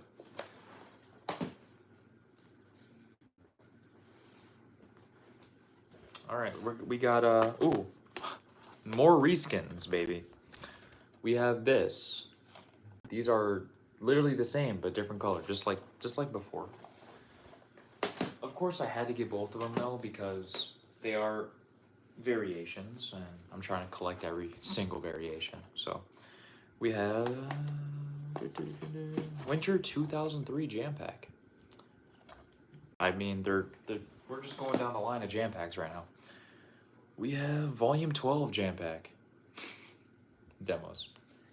God of War, Lego Star Wars, Cold Winter. Cold Winter sounds kind of interesting. We have more duplicates. These are Winter 2003. I have so many of these, man. So many Jam Packs. This is the last Jam Pack on PS2, of course. I have PS1 Jam Packs, but this is Volume 13 of Jam Pack. Very cool. And this is a demo disc as well. Burnout Revenge demo CD. So yeah, this is a demo. It says on the back, includes demos rated E to 10 plus, part of a set. And then if you open it, the disc says not for resale. Demo disc right here. So this is a Burnout Revenge demo. And what's funny too is I thought when I bought this that it was the full game, because obviously I didn't think I was buying a demo. So I went home and I started to play it, and I beat the first mission, and then it went to like a demo. It went to like a screen that said like, thank you for playing this demo. The game releases at this day or whatever. And I'm like, what? Because I didn't know I bought the demo, you know what I mean? Anyways, there is the stack of PS2 demos. And now we're gonna move on to the PS1s. I'm gonna put these back here though, really quick. Because I have a specific way that I organize these.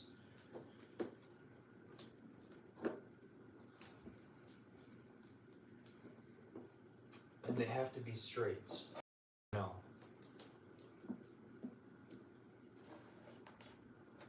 I'm sorry, but they gotta be straight, bro.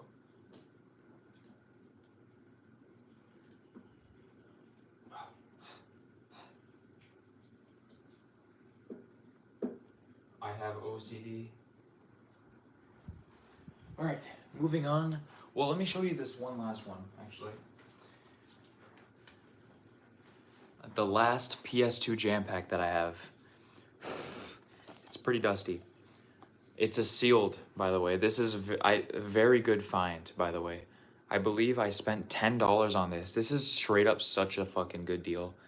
It's a jam pack, volume 11. It's a sealed jam pack on PS2. Very cool. It's the only sealed one I have for PS2. Very, very happy to have this. So this one goes back here as well. And I might as well show you these just because they're here. We have the place. This is a really weird demo, bro. Really weird. The PlayStation Developers Demo CD. I have a video on this where I went in depth on it in the past. And trust me, dude, this is the weirdest demo disc I've ever played in my entire life.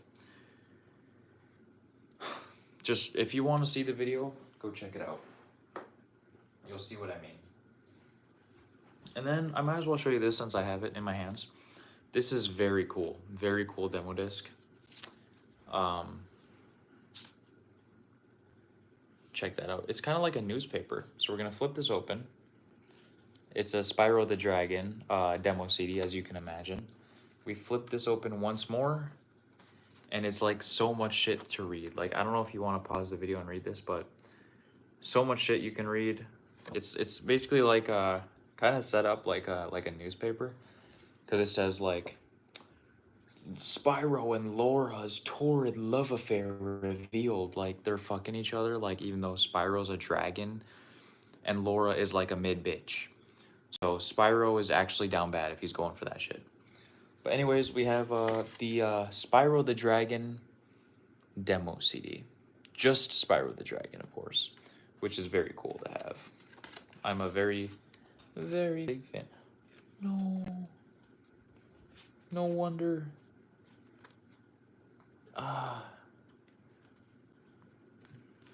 Damn it. That's fine. Anyways, Spyro the Dragon.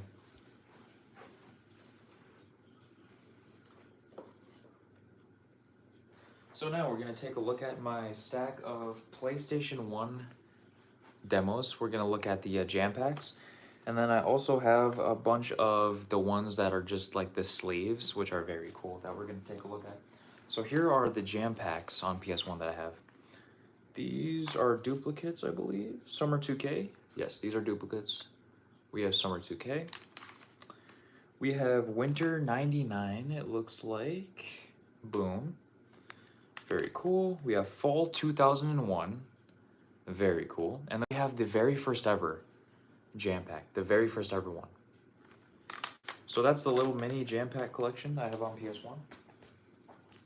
And we're going to move on to these sleeved ones that I have here. Starting off with PlayStation Underground. This is number 1. This is the first ever PlayStation Underground one, I believe. Flip it open. Very cool. This is a manual. It shows promotions and, you know, that kind of shit that they used to do for PlayStation. Oh, this opens up again too. Look at this. Bunch of cool stuff. Then this opens up twice to reveal 2 very cool designed CDs, demo discs. Very cool, in my opinion. I'm really a fan of the red and the black. It kind of gives you like that kind of eerie, mysterious vibe that like underground really does. Cougar Town, what's going on? Do I have Devil Dice? I'm not gonna lie, man. I don't know what that is. I do not have Devil Dice. Is that a game? If so, I sadly do not have Devil Dice. But Cougar Town, appreciate y'all joining on. Oh, it's on PS1, so it is a game. Yeah, so I don't have it. If it's actually that good, man, I'm gonna be on the lookout for that shit next time I go game hunting. Cougar Town. I'll be on the lookout for Devil Dice. And all right, this one's cool. Moving on to the combination. Hot Shots Golf 2. Boom. Flip it over. You got Speed Punks. We got 2-in-1, baby. So you flip this open. We have, of course, the disc in here of... Damn, that shit's in there. Hot Shots Golf. Here, let me see what that said. You have the PAL version. It took me years to find it. Bruh. Is the US version gonna take me years to find it? And then you flip it open, and flip it open again. Look at this. This is very cool. The American version might be easier to find, though. I'll be on the lookout, man. Trust me. I'll be on the lookout. We have the 2-for-1 Speed Punk / Hot Shots Golf. And then this one's very cool as well. I bought this a while ago. I don't even think the disc works, which is very, very sad, but... Excuse me. We have Ape Escape, the demo. The Ape Escape demo. We have the disc in the back there, as you can see. It says, catch the demo disc inside, then grab your retro demo videos was awesome. Thank you, man. Thank you so much. I appreciate that a lot. That's the goal, man. I want to entertain you guys. That's what I want to do. So, appreciate that. Appreciate that. And then, grab the full game at Walmart. One thing I love about collecting a lot of retro gaming stuff, especially... PS1's demo CD is still quite unsettling. Bro, there is no joke though. Some of the underground demo discs, like the intros, are kind of weird. I'm not gonna lie. They like take you underneath the surface of the earth, through the core, through the crust. They take you to the core of the earth, and it's like the creepy ass trance music. Dude, I still have so many demo discs to collect, man. The demo discs with Net Yarozi. The user-created games. Bro, I've never even heard of that before. There's so much I still need to learn. Anyways. Moving on to... Demo disc. Shock Your System. For PS1. A lot of these are very cool. I love the sleeves that they come in as well. So we're going to open this up. And it's pretty basic. I mean, PlayStation demo disc. That's another one. And then moving down the line to Squaresoft Collector's CD. I'm having a stroke. This came in with that eBay haul. I don't know if you guys saw the video that I did. It was I bought a McDonald's demo CD, PS1 demo CD off eBay. This was in that haul that I kind of bought. It is very cool. I do like the white. The white is it's a very cool look. I'm not gonna lie. All right, next up we have this unnamed PlayStation demo CD. This is very cool though, because not only does it come with the disc, but inside of it, it comes with this fucking thing. Even though, like, obviously I'm not going to use this. It's still cool to have, man. This is a piece of history right here, you know what I mean? Like, it's fucking cool to have, at least. So, I mean, you can't really complain. I have so many demo discs, man. I'm going to show you really quick. I'm going to take you POV style. Look at this. So, this is the stack we're reviewing right now. The PS1s. We have all of these still to kind of show off, but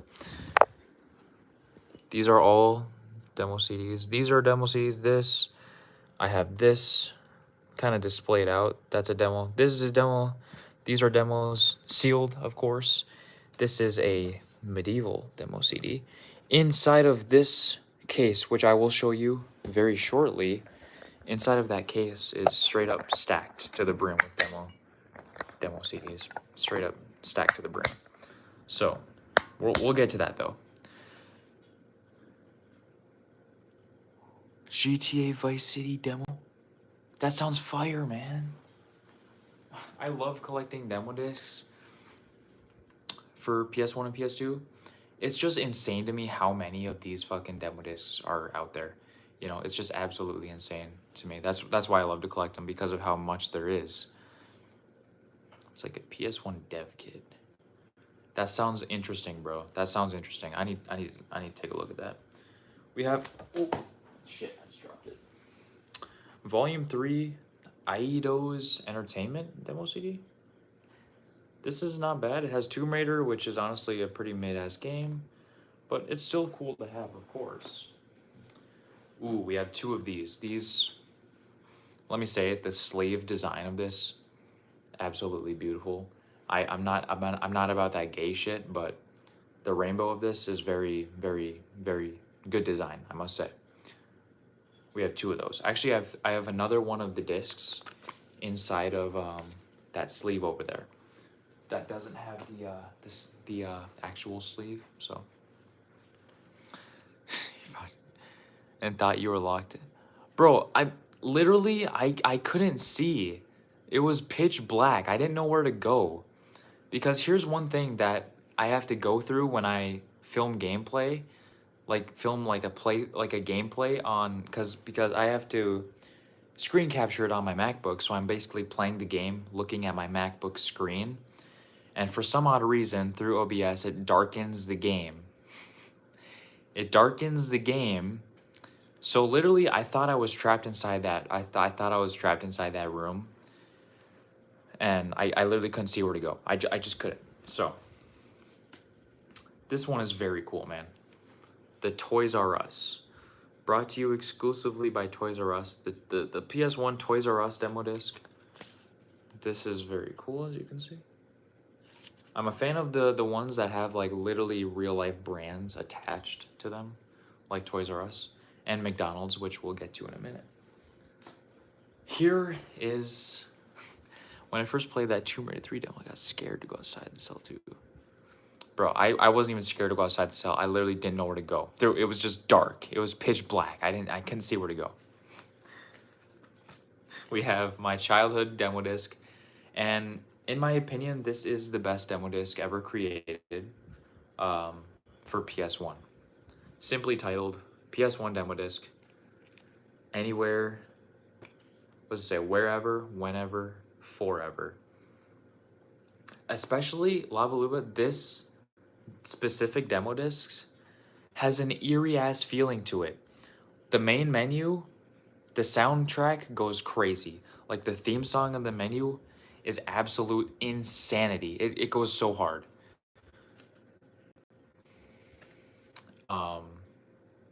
I don't know when exactly Cougar Town this demo came out. It says fucking 2001. Well, this specific one, but Lava Luba. The soundtrack, the theme song of this demo disc goes insane, absolutely insane. I love it.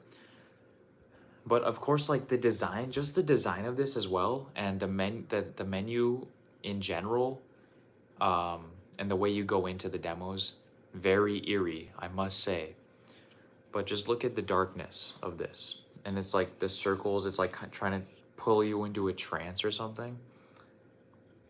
And then just this, wherever, whenever, forever. That's a little odd to me, don't you think? It's a little odd. That is my childhood demo disc as well. The in-game menus and music is so amazing.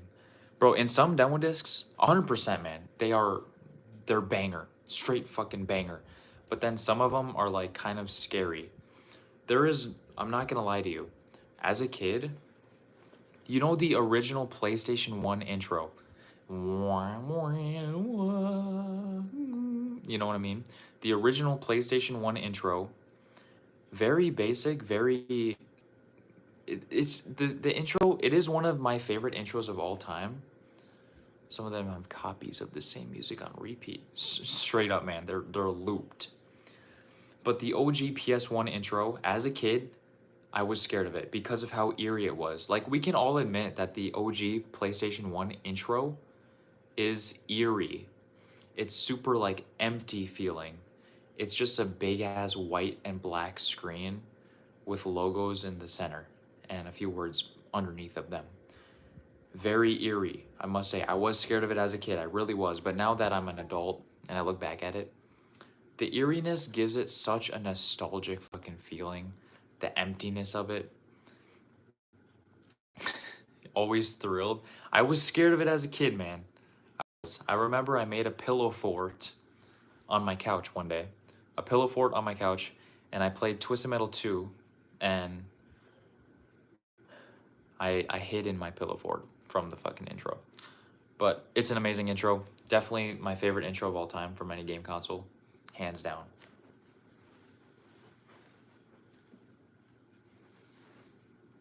All right.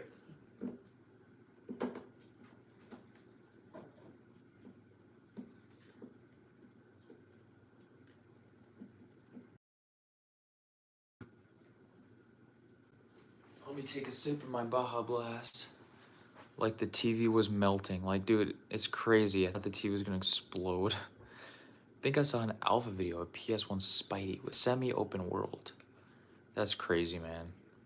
Honestly, though, the PS1 version of Spider-Man it kind of is an open world, especially the first mission where you're kind of traveling and trying to get to the bank. It is kind of an open world, you know what I mean?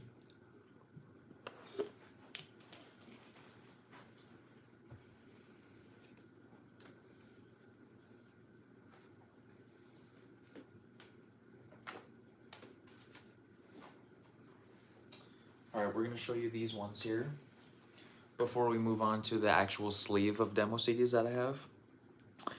This one here is another PlayStation Underground subscription, Volume 2, Issue 4. Very, very cool. I do like the, see, this opens up, and then this opens up again. Bro, you don't have Toy Story 2? I have Toy Story 2 on PS2, or sorry, PS1, but I've literally never played it. I love the red and blue on this. Very cool design. I love the red and blue. So, moving on. This one, oh my gosh, man. This is this one is super, super cool. This has one of the best demos I've ever played on it. Now, if you know me, I love horror, scary games. And it's kind of hard, at least for me, to find a truly scary horror experience on, you know, retro gaming consoles, PS1, PS2, whatever the case may be. But this is one of the best ever. And I really want the game now, really badly, but it is fucking expensive as hell, man. So we have, there's many fun PS1 games. Bro, there's so many PS1 games I don't even know about, dude, that I bet are so fucking fun. So this is a holiday edition. We're gonna open this up. Check this shit out, guys. Check this shit out. It kind of showcases the demos, and here's what's super cool. Like, our holiday gift to you, it says. Flip it open, get $5 off any PS2 game, price $30 and above. A little fucking QR code, it's a little coupon, super cool. But then we have the demo disc. Holiday 2004 demo disc. Now this game, the informative booklets was always so wholesome. Straight up, these are so cool, man. So cool. Like, having and owning the game is super cool, but there's something about having a really nicely designed manual and cover art that just really brings the whole package together, you know what I mean? But on the Holiday 2004 demo disc, bro, one of the scariest PS2 games I've ever played on this. I don't know if you can see, but Silent Hill 4, The Room. I played it on a live stream, and I played the demo for like 2 straight hours. I mean, it was a long-ass demo. You really could play it for a while. But it was it was fucking terrifying, man. I'm not gonna lie. The Doom games, The Doom games are creepy, dude. I'm not gonna lie. They are creepy. Like, straight up.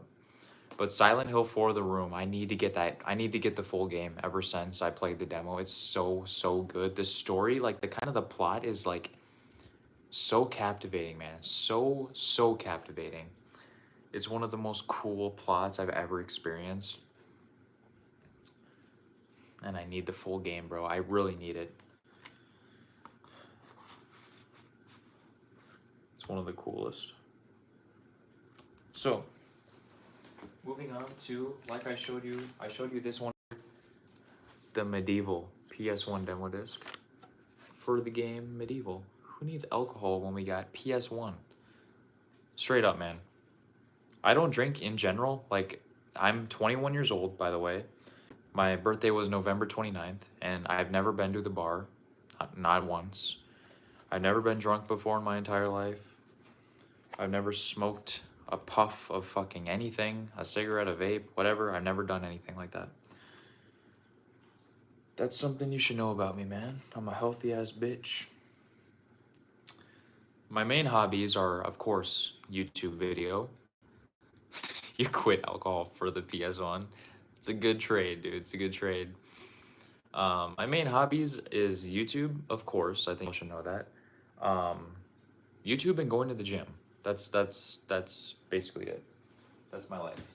And work. Normal work. Before I can hopefully one day be able to make money off of the channel. And that's the end goal.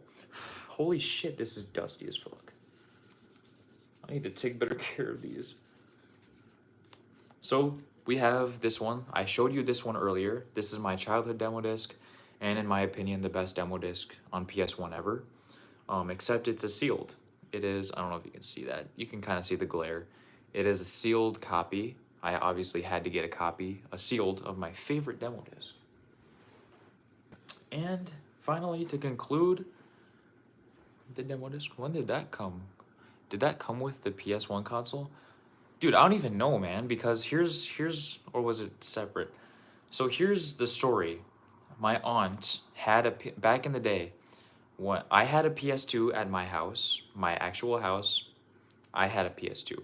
My aunt had a PS1 at her house. I never had a PS1 at my house. She always had the PS1. So every time I would go over there, the games I always used to play, she didn't have many, but she had Spider-Man 1, Twisted Metal 2, she had that demo disc, of course. She had Bob the Builder, Can We Fix It? She had at least one more. I can't really remember, but see, I don't know if that demo disc came with the console whenever she bought it, but I just always played it as a kid, that's for sure. So here's a PAL version of a game, Cougar Town, since you were just talking about PALs. This is the McDonald's. Twisted Metal is fucking phenomenal, man. Fucking phenomenal. Love that series. I wish they would make a comeback, man. I really do. We have the PAL demo number 2 McDonald's. Boom, you can peep the McDonald's logo. The McDonald's PlayStation 1 demo disc. Demo 2, they had 4 of these discs in the collection. But when I was scrolling through eBay, this demo 2, this was the only one that I saw was sealed. So I decided to pick this one up. And at some point I might buy the other 3, but you know, I have the sealed one here. Very cool. This was about like $80 or something like that for this. So that's fucking awesome, man. Japanese versions of like games, especially when me living in the US, very cool, man. Very cool to own, of course. Like Pepsi Man, like I have, right? Right there. All right. So you flip this over. It says PlayStation Meal, Big Bag exclusive. Just things like this, man. I absolutely love. Demo CDs having real life branding on the cover. It's like the McDonald's. Very cool.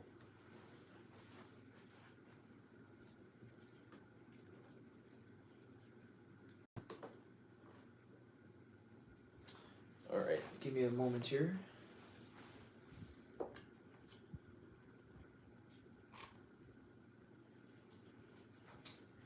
So, get some Cheetos.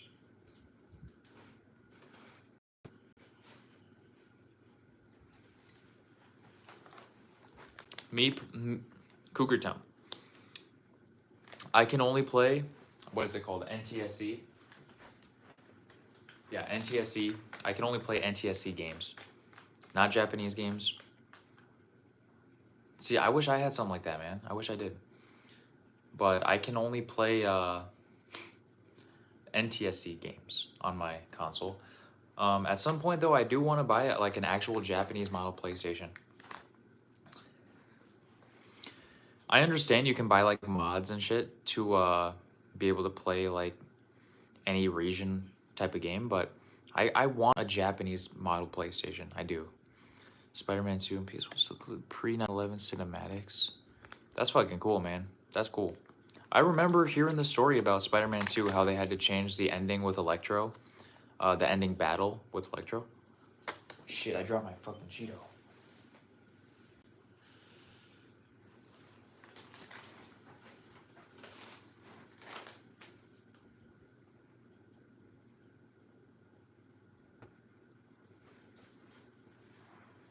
Bruh, are you kidding me, Cougar Town? So I can't play Pepsi Man even if I wanted? I'm still gonna buy one though. I still want one, dude. I still want one.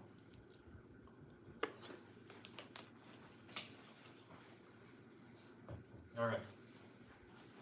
We're gonna move on to what is inside my CD case here. And let me tell you, it's all full of demo discs. We're just gonna scroll through these. Pizza Hut. I mean, you just can't. You have to have the Pizza Hut demo disc. Boom. We have a Pizza Hut demo disc, and check this out. Flip it. We have a second. We have two of these. We have two Pizza Hut demo discs. Boom, boom. Very cool. Warhawk.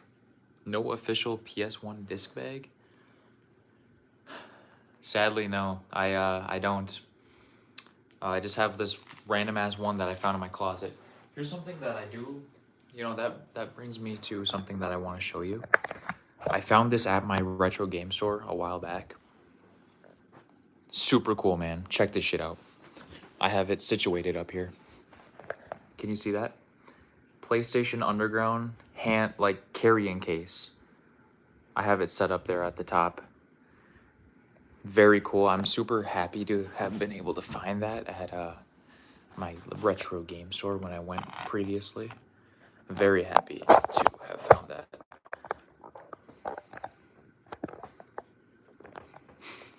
I do not have a CRT. I just have I have a smart TV. I don't have one of the box ones. That brings me back in the day, dude. I remember having the box TV. Yeah, it's just a smart TV, man. Nothing crazy. But like I said, we have Warhawk. They are fire, dude. And whenever I move out and get like a place, I want to just go like retro. Like honestly. Here's another one of the CDs. I have 3 of these CDs, by the way. So we have a number 2 random underground disc, number 2. Official US PlayStation Magazine, August 1988, it seems, for this one. We have it just says number 19, April 1999. March 2001, right here. 42, like it's actually insane how many of these there are. This is a PS2 one with Lara Croft. Looking mid as ever. Bro, I haven't played on a CRT, like, I can't even remember, dude. I really can't. And then you remember I showed you the Holiday 2004 demo CD that had Silent Hill 4: The Room. Right here we have Holiday 2005 demo disc. Very cool. Namco Transmission version 1.03. PS2 demo disc. Here's a random ass one that I got off eBay. Holiday 2005, yeah. I'm happy to have that. And then I have one of these electronic gaming monthly. It has like a video on it, like that showcased like E3 of that year or whatever the fuck. And then that's everything that I got in there, peeps.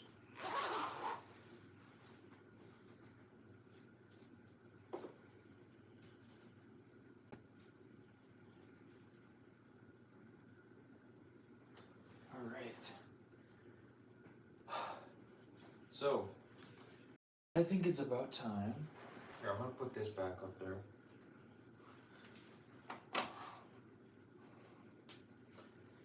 So we are about halfway through. This is fucking crazy, man. We've been live for, they stopped making demo discs in like 2007 or 2008. That's crazy, man. But there's still so many. There's still so many you can collect. The PS1 magazines with the demo discs were so nostalgic. I have plenty that are just like PlayStation magazine. Like I have plenty of those, man. It's actually insane. So remember a small CRT carrying the big ones did a forklift straight up, man, or three whole men to carry one of those, bro. So we are pretty making haste, I guess you could say. I don't fucking know. We've been live for an hour and a half or something like that. The Rock, straight up, man. He can carry 2 CRTs. We finished this side of the room here.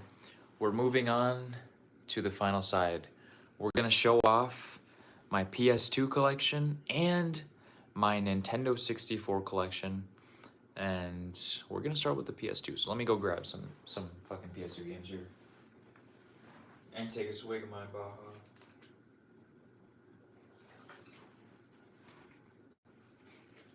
Is it actually? Is it actually one of the biggest ones? Or the bigger ones? Thank you, man. I really appreciate that. I've been collecting since like 8th grade, and I'm...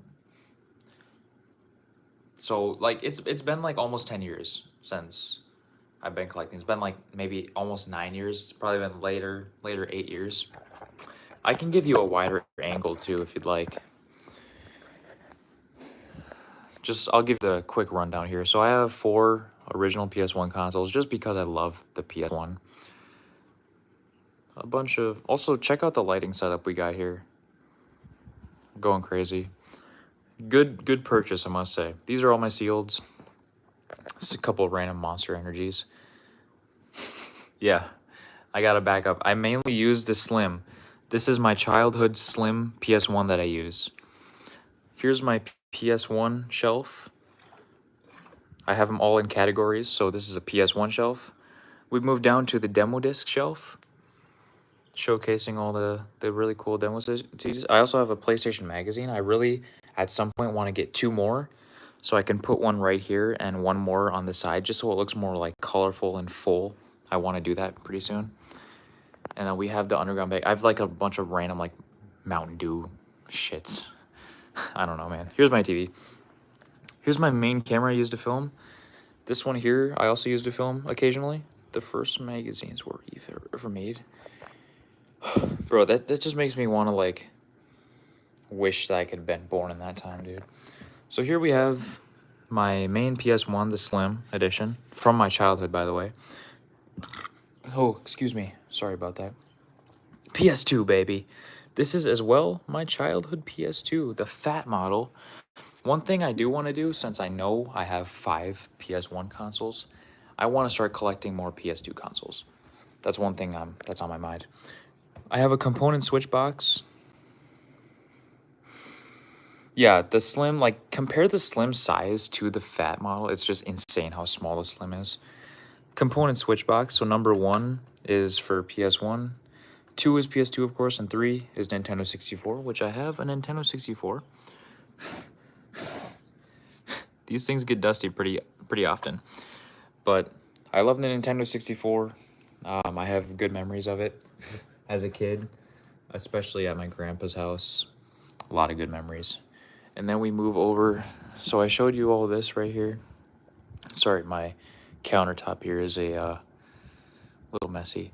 And if you can probably see the background of the room. I love Marvel. I love superheroes. Skrillex, of course. Mario. A&W fucking advertisements and shit. Hulk. Over here I have another Spider-Man, but... So, as we move our way down here, I have just some like random ass shit like my vitamins and my journal and shit. We have my controller, where I have all my controllers stashed, as well as underneath here, I have literally like 7 more PS1 controllers and random controllers down here. I love the Hulk, bro. And a Venom. Lethal Protector, of course. PS2 shelf. Stacked up with PS2 games. And then we move up, we have a couple A&W plushy bears, of course. The Nintendo section, we have 2 DS cases. I have more DS games, but these two, straight up childhood, bro. New Super Mario Bros. Super Mario 64. As well as in the back, we have 3 boxed Nintendo 64 games.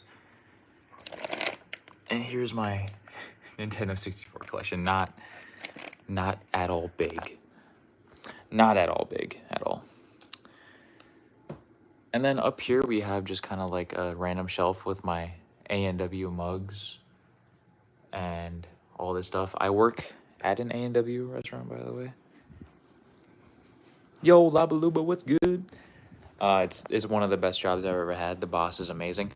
Also, if you want to see a new video I just posted yesterday, actually, since it's technically Wednesday, I filmed the busiest day of work at my job. Very fun. Like I said, I was in a parade. Check out these cool signs right here. I was in a parade. I was the local celebrity, so I was standing in the back of the truck waving to everyone, and it was very fun. And we watched fireworks from the rooftops. Also very fun. I might as well show you what's up here. So, I mean, you can go watch that video. It's out now on my other channel. A bunch of random shit, man. I have a stack of McDonald's cups. I have 5 sweet corn Pringles cans. Also, you need to see this, dude. This is the coolest fucking thing ever. This is super rare, by the way. I've never seen this before. It's a A&W cup printed inside out. Like, this is an error. This is like a factory error, bro. Like, look at this. That's fucking crazy. It's printed inside out. I don't know how rare this is, but I've been working at A&W for over 7 years, and I have never, ever seen something like that before. So it's got to be rare. The misprinted cup. It's very cool. Very cool. Anyways, I'm going to go grab some of my PS2 games to show off.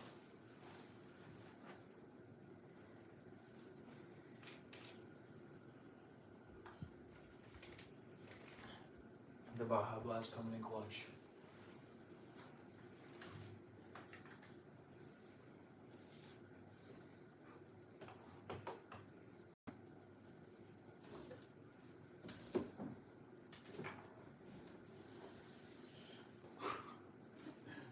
Look at all of these fucking games. This is just one stack. This is probably about 20 games right here.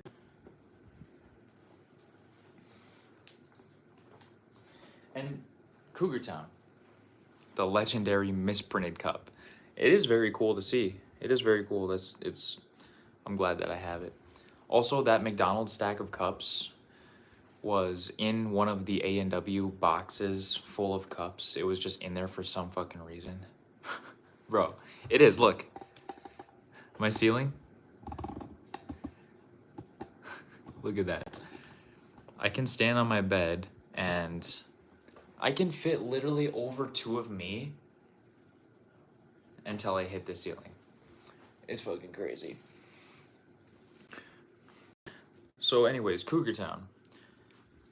I've seen other retro gaming channels that have like insane collections. I mean, mine, I've been collecting for, like I said, around 9 years or so. I mean, I have a big collection, of course, but compared to a lot of other people, it's like insane. And it's gonna be crazy to move too, now that I think about it.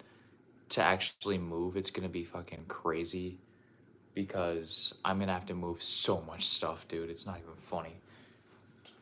Anyways, let's start off with the first PS2 stack. Starting off with all my Tony Hawk.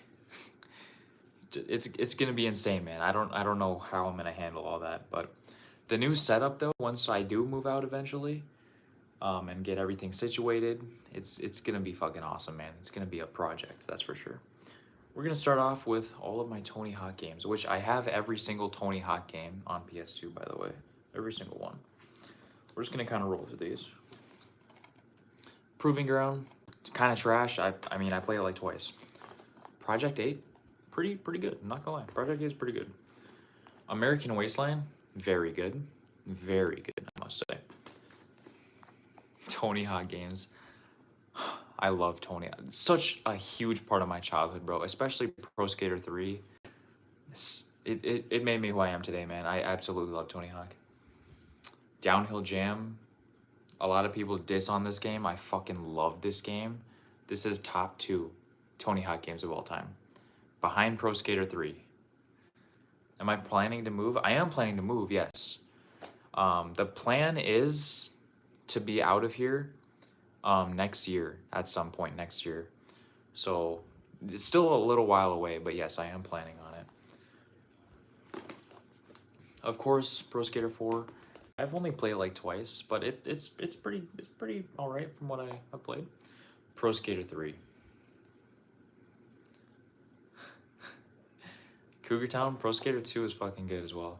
But Pro Skater 3 holds a special place in my heart. I just remember so many good memories going to my buddy Zane's house. I don't talk to him anymore. I haven't seen him or talked to him for like 10 years. We used to be childhood friends, like straight up the bestest of fucking friends you could ever have. But you know, life goes on and you slowly fade away out of people's lives, and that's just how it is. But me and Zane played split screen on this so much, dude. And we used to create parks like all the time. You know, creating parks, so fun, man. And something I do like to do every once in a while is go back on my old memory card and play some of the parks that we made, because I have all of them saved. And something very fun to do. And go get some nostalgia. I do have Zane on Instagram. I could definitely hit him up and try and do something, but Underground 2, number 3 pick. So my top 3 Tony Hawk games. Yeah, dude. Gaming just in general, especially retro gaming, man. Yeah, dude, friends go separate paths, man. It's just life. It's sad, but it's life. But retro gaming in general has like so much memories, dude. So much memories that I hold on for the rest of my life, you know? Especially even just going to my grandpa's house and playing, sitting on the fucking hard-ass wood floor and playing Super Mario 64 or Rampage Universal Tour. It's just, I had such a good childhood, man. Such a good childhood. I'm really happy for the childhood that I had. And we have Underground. And the disc is falling out.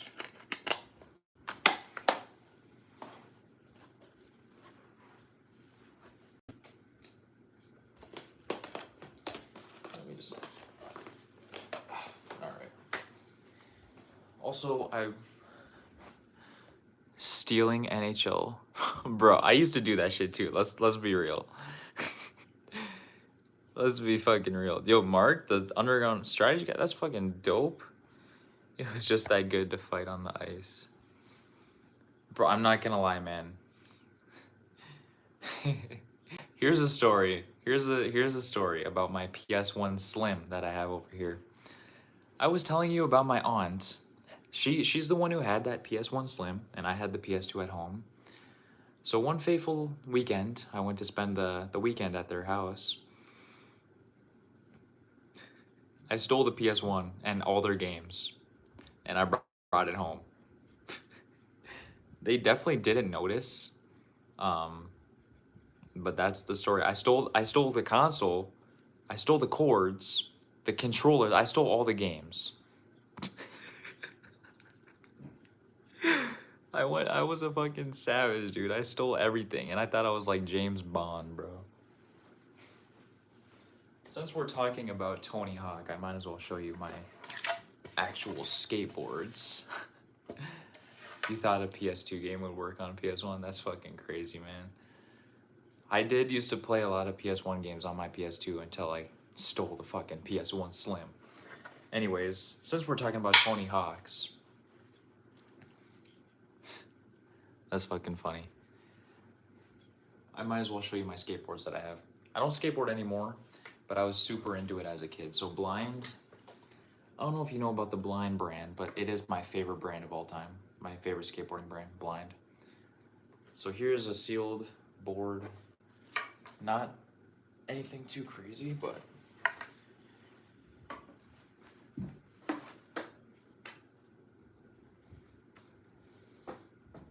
and right here we have a Santa Cruz longboard.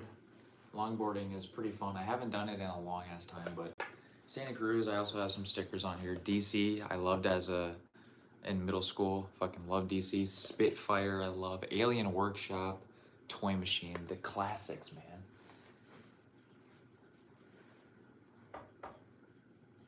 And then here is my actual board that I built myself. I built this board myself. I put the grip tape on. I did everything. It's a Toy Machine board. Very cool. I'm a big fan of this design. Very nice wheels, straight from Braille Workshop. Fucking dusty shit. I used to watch Braille skateboarding all the time, bro. These wheels are from Braille. We have Santa Cruz, Spitfire, of course. We have Blind, of course. Alien Workshop, Santa Cruz, Toy Machine. Alien Workshop and Blind. If it turns out they...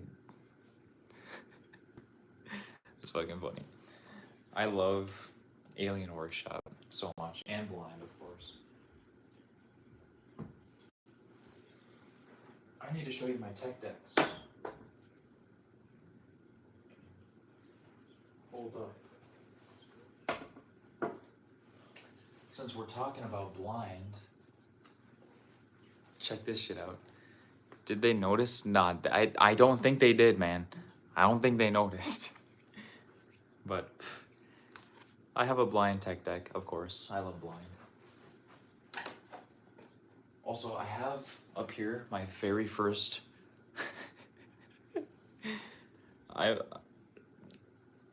Hey man, they never played it anyways. I have my very first ever 4 tech decks up there, by the way. You can see them right here. The first ever ones I ever had. I still have them, bro. I'll show you one of them. But they're the Sounds of Stereo. They all say Sounds of Stereo. So we have Matt Rodriguez, Chris Miller, Jason Lee, and Chris Pastrami. Look at this. The old Tech Deck logo. This is Element, by the way. The Element brand. I love tech decks, bro. Finger skateboard. I fucking love these things. Me and my friend Christopher as well. He's on the videos every once in a while. We used to play with tech decks on the bus, like on the bus ride to school and from school. We used to play with these shits on the fucking bus. All right, let's grind through the rest of these games. And then I can continue rambling. Tech decks are awesome, man. I used to have the Mega Ramp. I think that's the first like real tech deck set I have. I also have some ramps underneath my bed here, like from my childhood as well. I have to fucking see. Excuse me. Anyways, the Mega Ramp tech deck set was like, I used to be so into tech decks as well. I would like watch so many tech deck videos. For skateboarding in general, whether it's real life, whether it's tech decks, whether it's gaming and Tony Hawk, skateboarding has a huge part of my life, dude. Absolutely huge. So we have, this game is fucking amazing, dude. We have Sean Palmer's Pro Snowboarder. It's fucking fire, man. I'm not gonna lie. It's I'm stuttering so much right now. On Tony Hawk's Pro Skater 3 on the PS2, there was a demo of Sean Palmer's Pro Snowboarder. And trust me, dude, I played that so much. The soundtrack. Holy shit, dude, it's so good, bro. The soundtrack. So good, bro.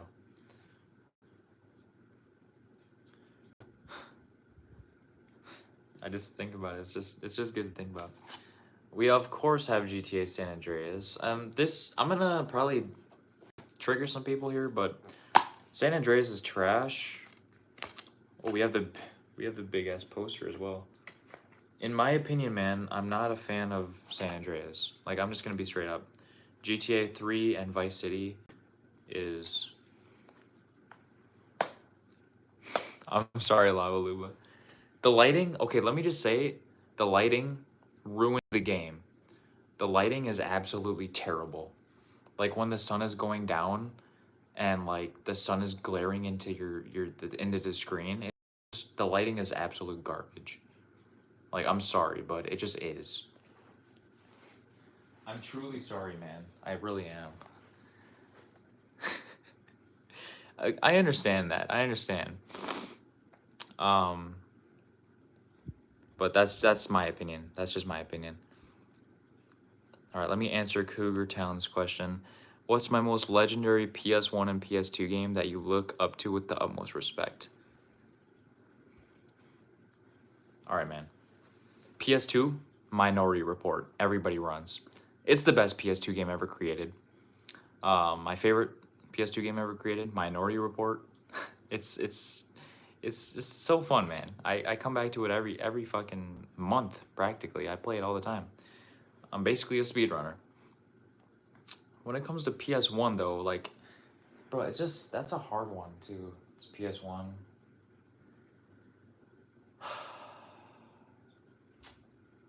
That one is hard. That one is very hard. If I was to say one, it might have to be Spider-Man, maybe. I'm not gonna lie. But that's a harder one to do. Like, okay, anyways, Lava Luba. Don't get me wrong.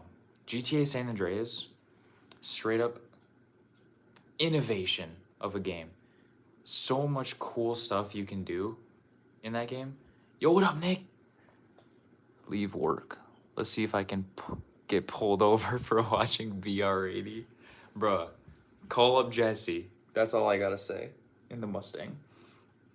Anyways, Lava Luba. San Andreas is a fucking... It's a good game, but if we're gonna compare it between 3 and Vice City, I like those better. But San Andreas, the world is humongous. There's a lot of Easter eggs I really like. I used to watch a lot of videos back in the day of like GTA San Andreas, like Bigfoot or like whatever. It's like I love that shit. I love it. But just me personally, the whole gangster in the hood story, I would rather take the Miami like 80s vibe over the gangster in the hood story.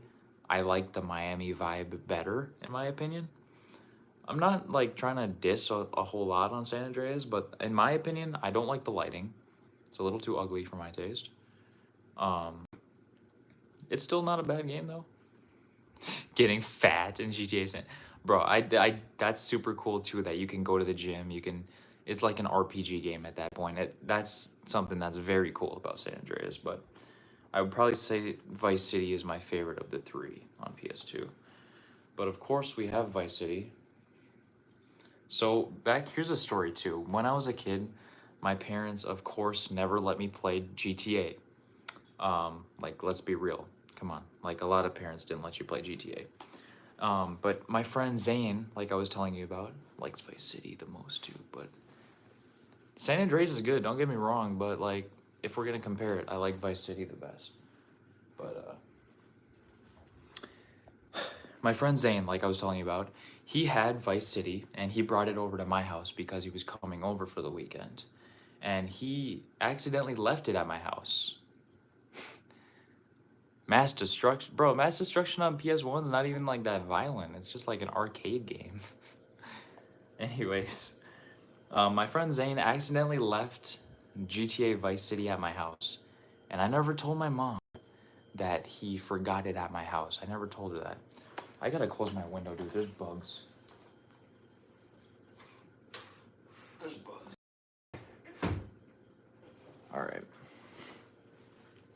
So anyways, Zane left Vice City at my house. I never told my mom, but I went fucking crazy. I grinded out that game, and he came over maybe a couple months later. It does sound violent though. Like, yeah, it does. Cougar Town, it does. Didn't care about what type of games I played. Yeah, my parents were the only, like, GTA was the only thing they didn't let me play. But I grinded out GTA Vice City, bro. Fucking grinded it out. One thing I love to do in that game is go into the police station and murder everybody, activate cheats, and just go crazy, go ham on the cheeks. So we got Vice City, as well as I found this at the game store a while ago. This is very cool. It's a cheat code disc for Vice City. I think that's very cool. This is not an official like PlayStation thing, but Vice City cheats. Still cool though. And then we have 2 copies of GTA 3, the normal copy, of course, and then we have the double pack. I just think that's cool. I bought this just because of the different case. It also has a big ass poster in there. They seem to load you up with posters, as well as, I don't know if you saw my retro gaming cheat codes video, but let me open this up real quick for y'all. Oh shit, the disc. The double pack one is this censored version. Dude, I don't even know, man. I honestly don't know. I only bought it just because the cover art was different. Look at this. From the childhood. GTA 3 cheats. A straight up cheat code list from my childhood. Alright. So now moving on. They removed a lot of the songs. I don't even know anything about that. I'll be honest.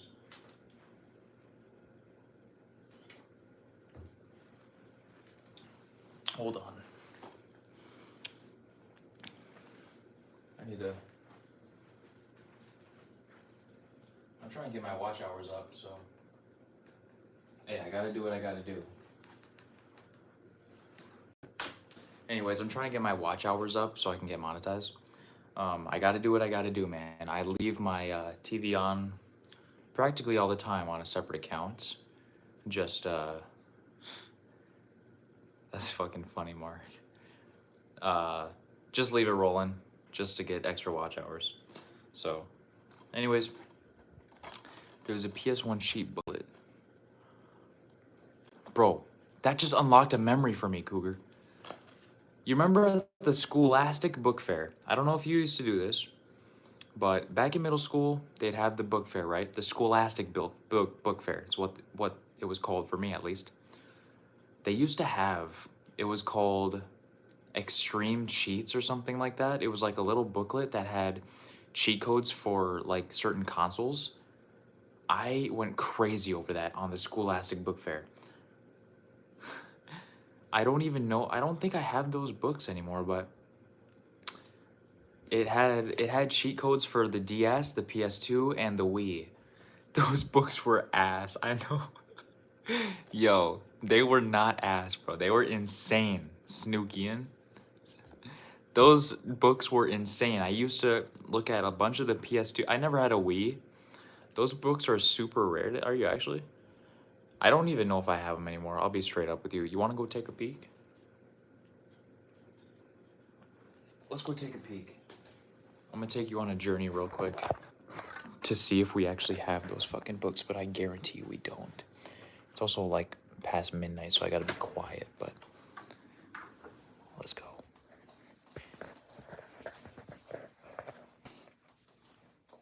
Shit, I can't see shit. Guarantee you I do not have them. Just gonna take, here, I'll just take a peek here real quick. There is no fucking way I have these books. But, I had them at some point, that's for sure. Yeah, I don't have them. But I definitely had them back in the day, that's for sure. This is my closet, by the way, in case you're wondering. Anyways, let's get back to the room. So I appreciate all the viewers right now. Like 8 viewers is actually insane for me, I'm not gonna lie. I'm thinking of the crappy ones that were black and white. No, I'm thinking of the ones that had, maybe they were black and white. Honestly, they might have been black and white, I'm not gonna lie. They had like this angry emoji looking face on it though. Alright. Let's get through these. Max Payne 2, The Fall of Max Payne. Definitely not a bad game. But the first one is actually... See, I was able to play Max Payne as a kid, but not GTA. Max Payne is straight up like... Bro, literally, I think... No, they were definitely black and white. They had like an angry emoji face on it.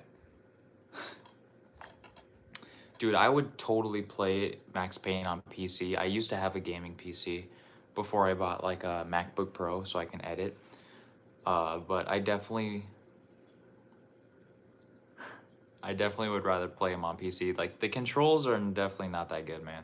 And just in general, gaming on a PC is way easier and more fluid to kind of control, at least in my opinion. But Max Payne 1, a fucking amazing game. I love it so much. Bully, I mean, come on, man.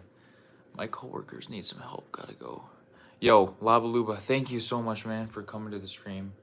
We'll see you next time, though. I really appreciate that shit. Thank you so much, man, for being a consistent viewer. That means a lot. Lords and ladies, yes!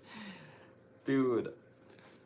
What's the ones like, I am your long-lost sister. Dude, I remember the exact songs like, listen to this. Wah, wah, wah, wah, wah, wah, wah, wah, wah, wah, wah, wah. Dude, tell me I did not hit that shit. Tell me I did not hit that shit, dude. That's exactly how I was like, this time on Lords and Ladies. Come on, man. Give me props for that shit. Give me props. We got Bully. This is literally GTA. My parents, they let me play this one. That's good. Bully goes hard. It goes hard. And now, to conclude this stack, we have 2 of the best PlayStation 2 games, in my opinion. Of course, from Rockstar as well. Medal of Honor. I've never played that game, but I definitely think I'm pretty sure it'll be a pretty fire fucking game. I know it's a series, but boom. Manhunt and Manhunt 2. These, especially Manhunt 1. Manhunt 2 is good as well. Like, don't get me wrong. It is a good, they're both really good games, like really good, but I'd still pick Manhunt 1 over 2. Bro, it is so good. They were banned in some countries, of course. It's just, they're both fucking amazing games, I'm not gonna lie. But in my opinion, Manhunt 1 is better, mainly because of how more dark the story is. But yes, dude, the porn fucking strip club in Manhunt 2, that mission. Literally, go watch my latest video. I literally talk about that mission in that video. But Manhunt 2 is very good.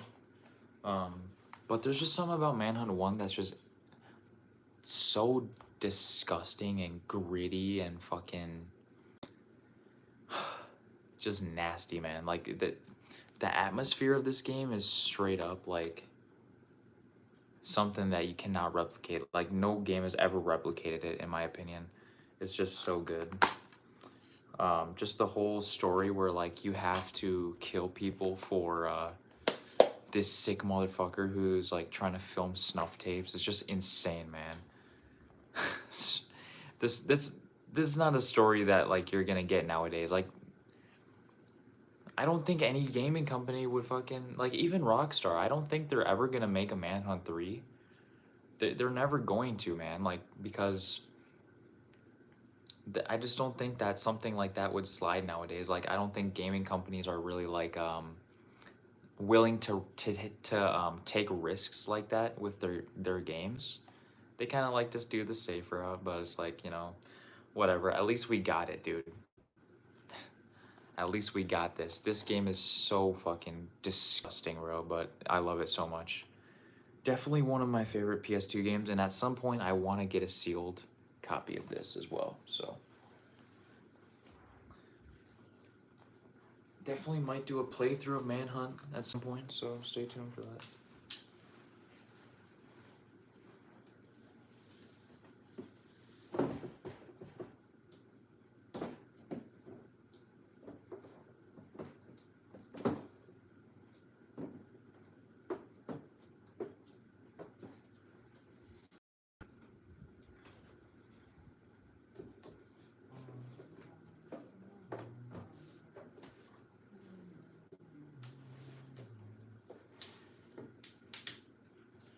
Alright, stack number 2, boys. Let's get into this shit. Let's get into this shit. I don't know what my battery's at, but oh, it's at 55. We're doing good. We're doing good. But bro, they would never make a Manhunt 3. Like I want to see I want to see how fucking James Earl Cash's story concludes after he kills fucking Starkweather, whatever that guy's name is. Like, and then the story just ends like he just kind of vanishes off the face of the earth. Like no one knows what happened to him. So it is a very good story though. It does end abruptly, I'm not gonna lie, but dude, I do have so many games, man. We're still rolling. I still have one more PS2 stack. Boom, right here. But we're on stack number 2 for PS2 games. We're gonna kind of try to roll through these though. Scooby-Doo, Night of 100 Frights. Pretty trash. My buddy Tate likes to dick ride that game though. Mercenaries, Playground of Destruction. Never really played it. Played it once, but you know, nothing really like too crazy. But Mortal Kombat Armageddon, like straight up one of the best Mortal Kombat games. Armageddon, this is another childhood game of mine from Midway. So good, man. Armageddon, bro. Bad games, dude, I have so many bad games, it's not even funny. Like, especially PS1, PS2, like Georgia the Jungle and The Search for the Secret. Straight up dog shit game. We have Spider-Man on PS2. We have 2 copies, one the greatest hits and one the regular. Just because I like to have both if I could. Have you got Barbie games on PS2? I do not. I have Barbie games on, I own hella bad Xbox 360 games. I don't have, honestly, one of the demo discs on PS1 has Barbie Explorer, the demo, and that game is fire, I'm not gonna lie. Barbie Explorer goes crazy. All right, so we have here 2 music making games. The Spider-Man movie game was my jam. Saw the movie in theaters. Bro! Barbie Explorer goes crazy. Jam packs. Bro, Snookin', hold on a second. You should have came here earlier during the stream.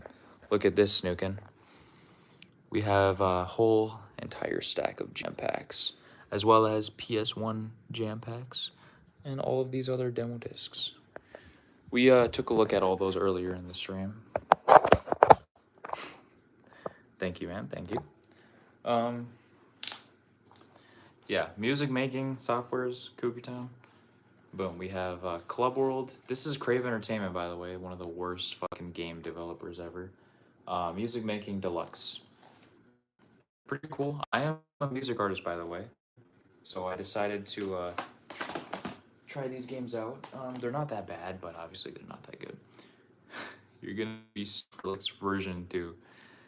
If you guys are wondering, though, I do have an album dropping next month, August 15th.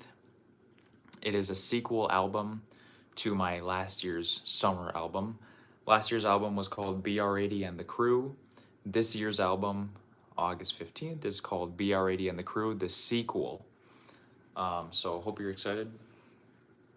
It's going to be dropping on all platforms, and I also have plenty of music out right now on all platforms if you want to take a listen. Under the artist name, thank you, Snookin'. Thank you so much, man. It means a lot to me. Under the name BR8DY, that's my artist name for music. It's on Spotify, Apple Music, YouTube Music. It's on everything. So You can go peep it out if you want, if you would like. Obviously, you don't have to. But continuing. World Thoroughbred Breeders' Cup World Championships. This game is fucking dog shit. Me and my buddy Tate played it a long time ago. Towards the start of the channel, we played this game, and no joke though, it's also by Bethesda. And fucking Mojang, dude. Literally the Mojang logo. You know Minecraft? You know Minecraft? Look at this. Fucking Mojang. Mojang worked on this game. The video that me and Tate filmed though, it's one of the hardest I've ever laughed in my entire life. If you want to go watch it, it's literally towards the beginning of the channel. It's the hardest I've ever laughed, probably ever playing a fucking video game. So funny. Here's a childhood classic of mine, 007 Agent Under Fire on the PS2. I played this all the time, man. This is one of those games that, like, you know, as a kid, you trade in your games in order to buy new games. And then you grow up to realize that you probably should have just saved them. But I was lucky to find this, and I just picked it up just because it was childhood. And I traded it in a long time ago, but that's one of those games. Nightfire. See, that's the only... Agent Under Fire is the only one I ever played. The only 007 game I ever played. But Spectre, I know, was on there. Quantum of Solace is a PS2 game.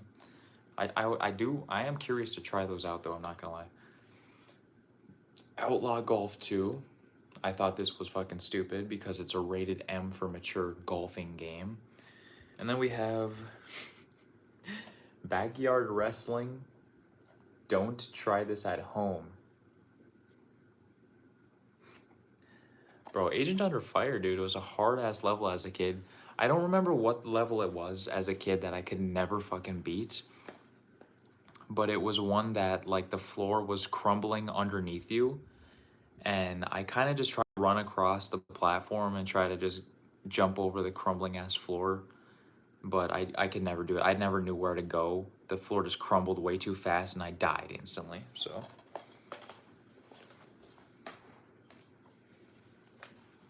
We have Black.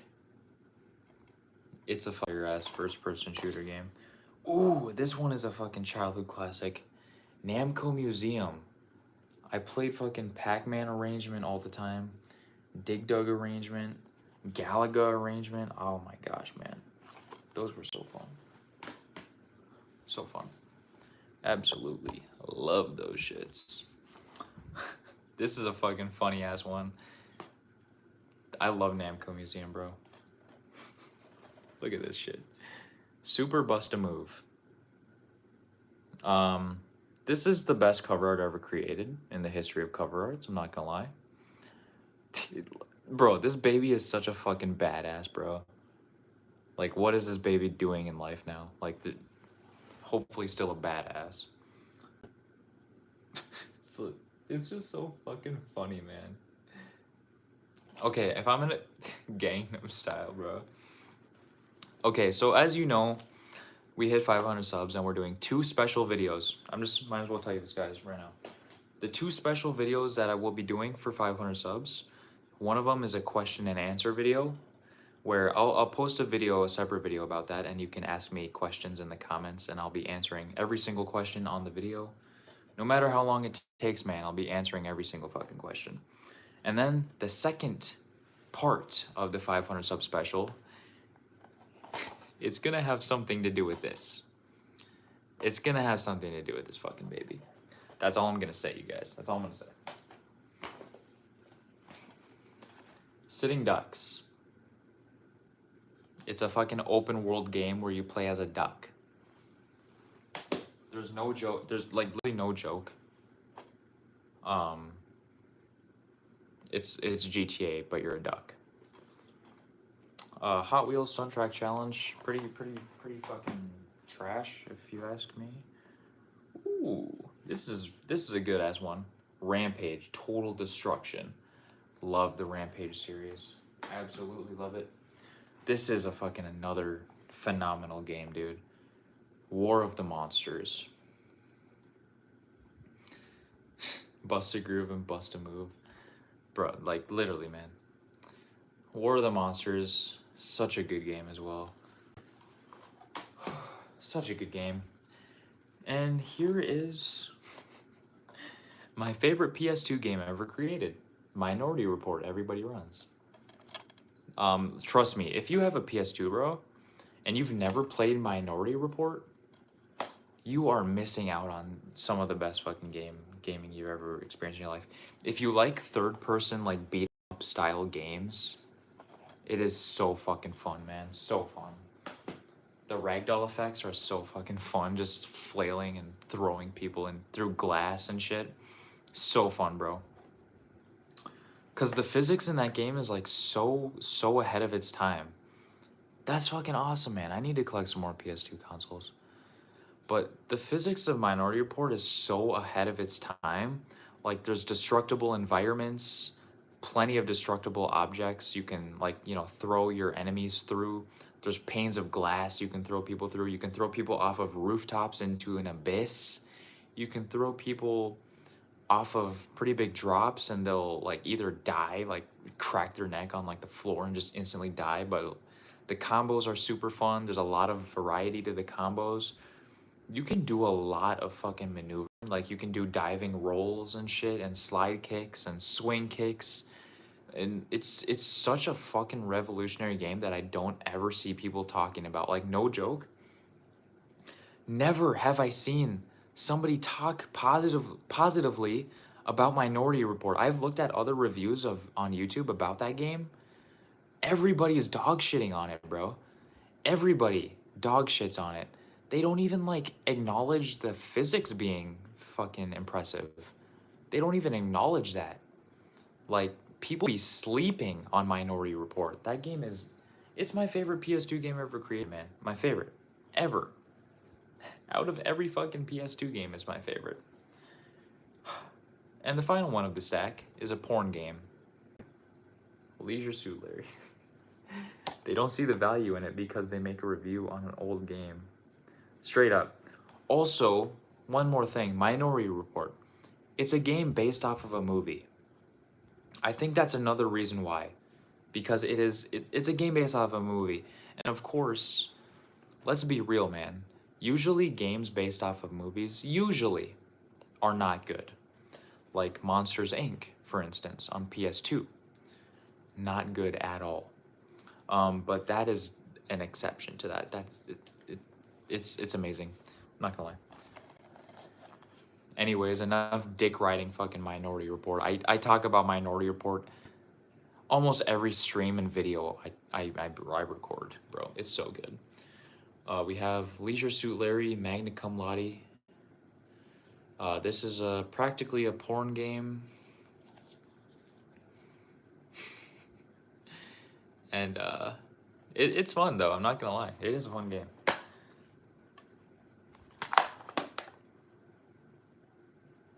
There's nothing really to say about this. We have one more stack to look through, you guys. So I will be right back with that.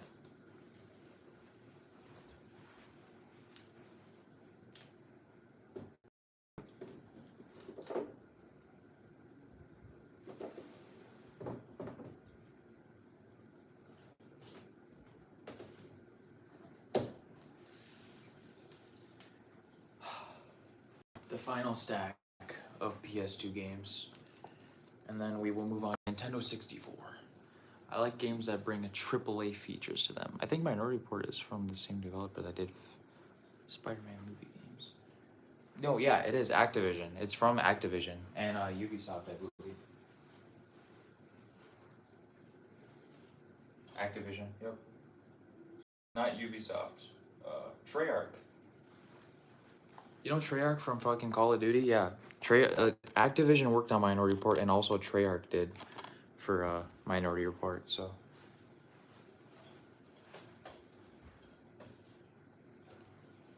Also, I might as well show you these too. Seems like a fun game. Dude, you definitely should. And Cougar Town, it's also a cheap game. It's literally like maximum $20. At my retro game store that I live by, it's like 15. So like it's a cheap ass game. And for how cheap it is, you wouldn't think it's a good game considering how cheap it is and as well as considering it's based off of a movie featuring Tom Cruise. But so good, bro, so good. Cougar Town, I will have to inform you though that the story of the game is not it's not it. It's not that good. At points it's good, right? But the story of that game is definitely not, it's definitely the weakest part of the game. But the gameplay, okay, so coming from me, I'm praising this game so much. The story is bad, all right? The gameplay carries it. The gameplay carries it by a million times. The gameplay is fucking amazing, bro. It's definitely clunky at times. It's definitely not perfect, but for what it is, it just instantly makes it the best PS2 game ever. It's so fun. And I'm gonna show you my Lego games here real quick. Lego Star Wars 2, Lego Star Wars, Lego Batman, and Lego Indiana Jones. So fun, Cougar Town. So many people be dissing on it, dude, too. Also, my buddy Nick, he might be in the chat right now. My buddy Nick, I encourage him. Yo, Jeffrey, what's good, man? Thanks for joining the stream. Thank you. I appreciate that shit a lot, man. Hope you're doing well. Hope you're doing well. My buddy Nick, I don't know if he's in the chat right now, but I persuaded him into buying Minority Report on PS2, and he didn't like it. Here is one thing you should know straight from the start, Cougar Town. At the start, it seems like a complicated game, but I've been playing it ever since I was a kid, man. So I'm pretty good at it with the combos and shit. But like you just need to learn the combo system, learn the physics, learn how everything works. Once you get the hang of that, once you memorize the combo button input combinations, you can have so much fun with it, dude. Like so much fun. Like it's just insane how crazy it is.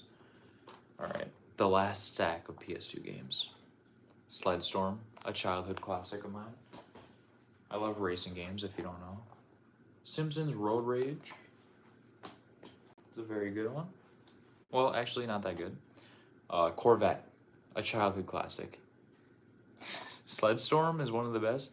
Dude, I love racing games. Sled Storm is a good racing game, but I do prefer racing in cars. I prefer the basic, but it's still good. Hummer Badlands, pretty dog shit. It is a childhood classic of mine though. Gran Turismo 3, not a huge fan of that one. And then we have PS1 has, oh, it did, didn't it? I remember seeing something like that at the game store. But then we also have Spy Hunter and Spy Hunter 2 from Midway. Very, very good games. Even though Spy Hunter 2 was like way too hard. So now we have, honestly, man, a lot of people diss on this game as well. I think it's the best Need for Speed game out of every one. On PS2, of course. If we're gonna talk like best Need for Speed game, I'd probably say Need for Speed Rivals. Need for Speed Rivals. I love that game, man. When driving over rabbits. Bruh. If we're gonna talk best Need for Speed game though, I'm gonna have to say Need for Speed Rivals. I mean, back when I used to have a PS4, I loved the fuck out of the game. The soundtrack of that game is really good.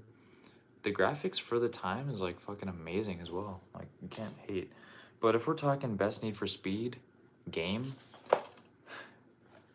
Need for Speed Undercover. I'm sorry, man, but I love this game. Need for Speed Undercover.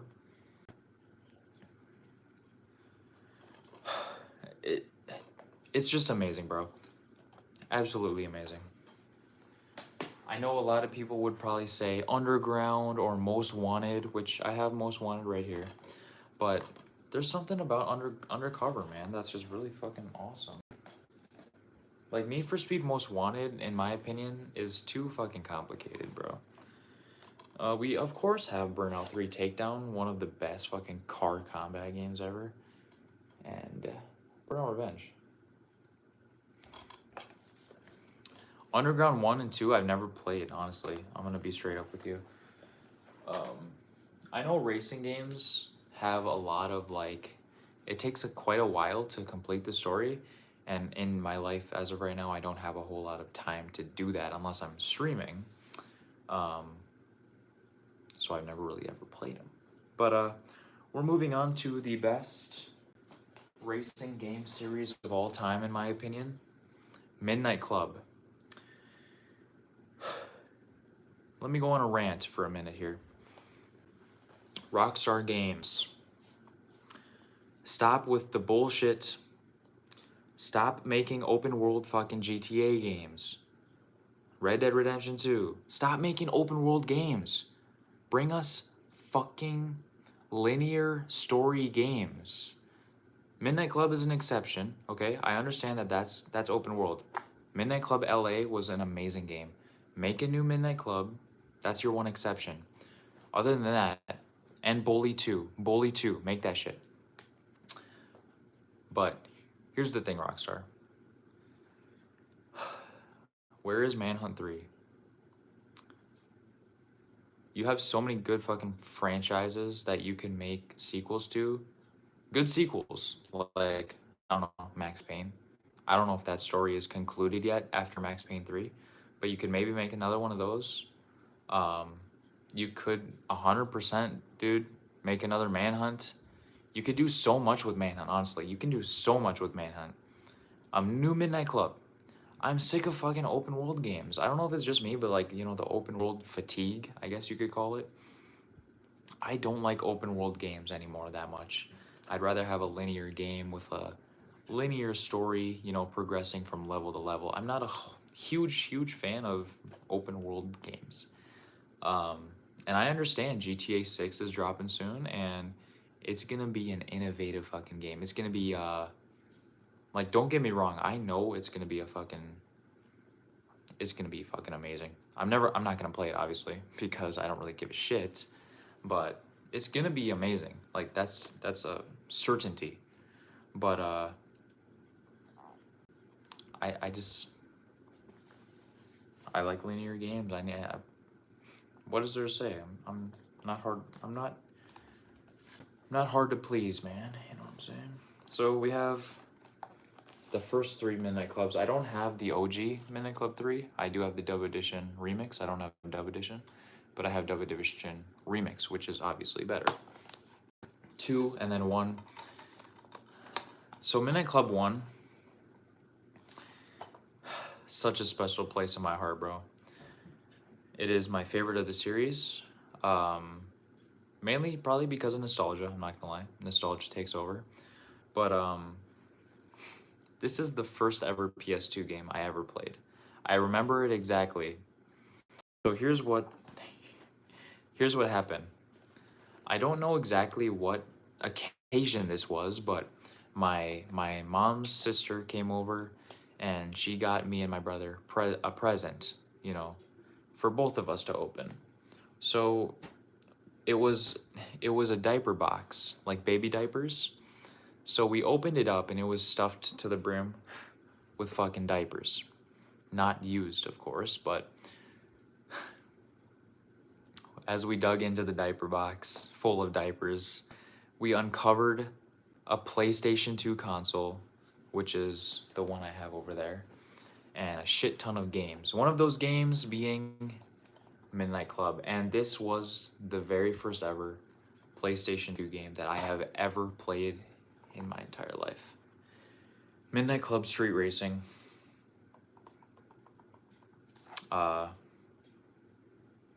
Holds a special place in my heart, man.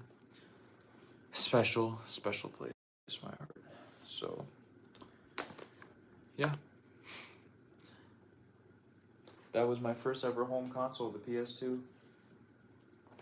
Moving on to the final 3 PS2 games I have to showcase for tonight. Twisted Metal. So we have Twisted Metal Head-On Extra Twisted Edition. Absolutely love this game. And then, in my opinion, The best Twisted Metal game, the darkest, of course, Twisted Metal Black. I love dark games. I just love dark, depressing, fucked up video games. I think that it's awesome. Like, I don't know what else to say.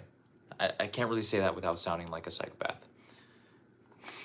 But you know, I do like the upbeat, happy games every once in a while, but dark games, Twisted Metal Black, Manhunt, like those go hard, bro. Like so hard.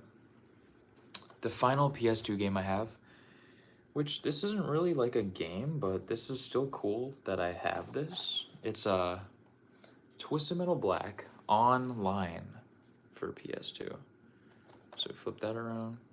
I've never even played this. Like, I bought this at the game store. I've never even put the disc in my console to see if it works. I'm not gonna lie to you. But this is still very cool to have. Twisted Metal Black Online. And of course, I don't know. I'm pretty sure the PS2 servers are not up anymore. I still find it insane that PS2 had internet servers to begin with, but yeah, it's still pretty cool to have this in the collection. And finally, we're gonna move on to Nintendo 64 games. So give me just a moment here to grab all those.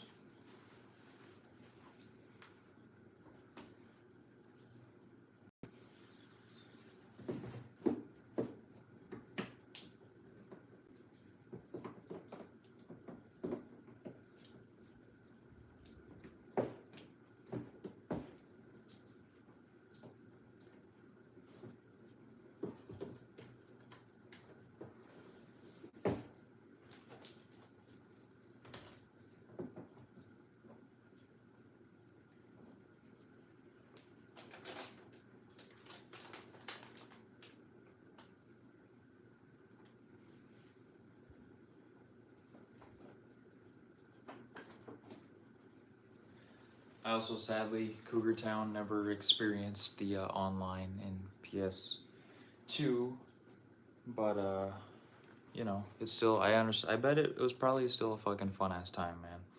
It's almost 1 in the morning where I am living right now, so once we complete the Nintendo 64 collection here, which I barely have any, I have maybe like 15 games, we're going to end the stream off because I have some scripting I want to do in the morning for my 500 sub special. So we're gonna roll through these. I still appreciate everyone for joining today. We've been live for over about 3 hours, I would say. So Super Mario 64, a classic, bro, a fucking classic, man. You can't go wrong with Super Mario 64. Mario Kart 64, another staple of the Nintendo 64. It's just like another classic. You can't go wrong with that as well. Another classic, man. Banjo-Kazooie. Very. It's a good ass fucking game, man. It's a good ass game. And then I also have this. Cougar Town. I only play Nintendo for the fucking Mario games. Or like, you know, Banjo-Kazooie and those kind of games, like, so good, bro. So good. GoldenEye with Mario characters. I saw this at my retro game store a couple years ago, maybe it was. I had to pick it up, bro. I love the glittery, like, red cartridge as well. It's very cool. Now, we're gonna... This is fucking stupid, but Elmo's Number Journey. A fucking staple of the Nintendo 64 library. Ooh, this one... Bro, this brings back kind of bad memories, but... Dr. Mario 64. Why does it bring back bad memories, you ask? Well, my ex played Dr. Mario on her NES. She used to play the OG Dr. Mario. I remember I was at her house one time, and we were chilling in the living room. Bro, Mario's a license to kill. Bro, he is a murderer. He's been murdering Goombas. But we were chilling in the living room with my ex and her mother, and her mother were playing Dr. Mario on the NES Classic Edition. That's all. That's the story. That's the fucking story, man. Cruising the world. Cruising world. I like the cruising series. You know, you go to the arcades and you play the cruising like games with like the fucking steering wheel and shit. Those are so fun. Love those. Childhood, baby, childhood. Rampage 2 Universal Tour. Oh my goodness, man. Absolutely love that game. On Nintendo 64 especially, because my grandpa... Good ass memories, bro. Especially the main theme song of Rampage 2 is phenomenal. You know what I mean? Like, it's just fucking fire. And then we have, of course, Army Men Sarge's Heroes. Not Sarge's Heroes 2, but Sarge's Heroes. My grandpa had Sarge's Heroes 2, I'm pretty sure. But, yeah.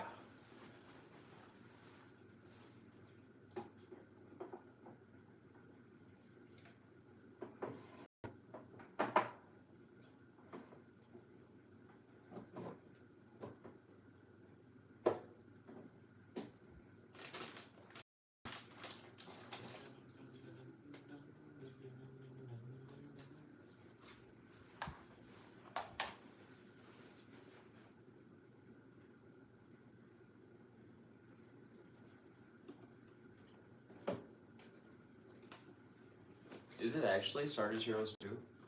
Is it a rare game?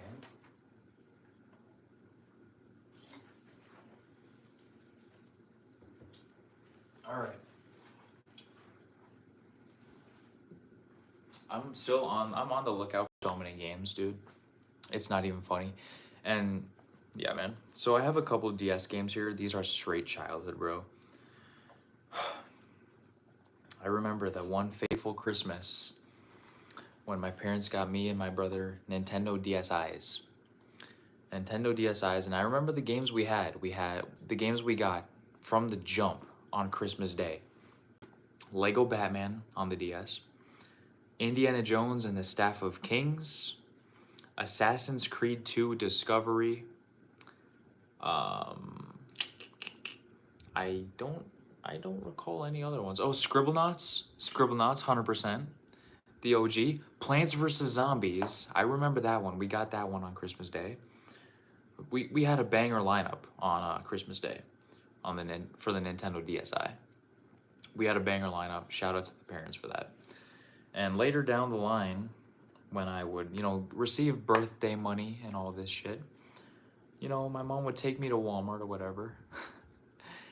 Bro, Scribblenauts, Plants vs. Zombies, Indiana Jones, Assassin's Creed 2 Discovery. Okay, here's a hot take, right? Assassin's Creed 2 Discovery on the DS. Best Assassin's Creed ever. It's a 2D side scroller, but it's the best Assassin's Creed. Suck this dick in the comments. Boom. New Super Mario Bros. And Super Mario 64 DS. I mean, do I need to explain? These are straight nostalgia, straight childhood, bro. Like, this... I remember going to Walmart. It was my birthday. We went to... I don't know if you know the restaurant Benihana's, but I do have, like, little glass statue things from Benihana's from when I was a kid. Every birthday you get a free one of those. But I don't know if they still do that anymore, but excuse me. We went to Benihana's for my birthday. I got some money for my birthday, of course. And then I begged my mom. I was like, Mom, can we go to Walmart and get a new DS game? So we went to Walmart. I was, looking at the selection. And new Super Mario Bros. Is what I picked up. And then I don't remember exactly when I got this or whatever, but this is an amazing port of Super Mario 64, straight up amazing. A lot of people didn't like the game because of the restrictions of the 3D where the DS only had the D-pad. I didn't mind it. I still had a fucking blast. But these games are straight childhood, bro. And then they started milking Super Mario Bros. New Super Mario Bros. They started milking the shit out of that. New Super Mario Bros. DS, and then New Super Mario Brothers Wii. Those ones went hard, and then they were like, New Super Mario Bros. 2, New Super Mario Bros. U, New Super this and that, this and that. They were milking the shit out of it. They were like milking Mario's fucking Italian tits, dude. All right. The finale of the live stream. The final 3 Nintendo 64 games I have to show y'all, and they are all boxed in the box. Number 1, of course, man, of course. Super Mario 64 in the box. They have no clue where to take the series, so they had to improvise. Bro, straight up, even now, I feel like they don't know what they're fucking doing, bro. Because Super Mario Odyssey, I never played the game, but I watched Dashy Games do a playthrough of it. At the end of the story, after everything Mario does for Peach, it's just they keep repeating the story in every single game, whether it's the 2D or the 3D series. Peach gets captured, Mario saves her. It's so fucking overdone, man. Like, and then in Super Mario Odyssey, when, Mario saves Peach, and then Peach is like fucking ungrateful as shit that he like saved her once again.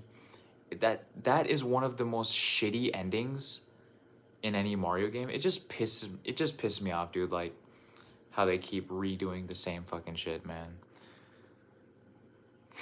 Luigi's Mansion went hard, bro. It went hard. All right, and then we have, oh yeah, this is another one my grandpa had at his house. Paperboy, from Midway, of course. They make bangers, bro. Paperboy, Straight Flames. I mean, what can I say? Paperboy is fucking fire. Absolutely fire. And for the finale, the final boxed Nintendo 64 game, and the final game I have to show, Tony Hawk's Pro Skater 3, baby. Complete in the box, baby. Let's go. All right.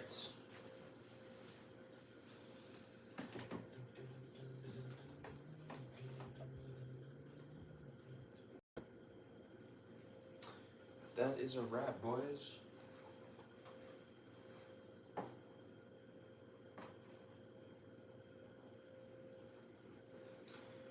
So we've been live for over 3 hours. It's been a fucking ride. We took a look at every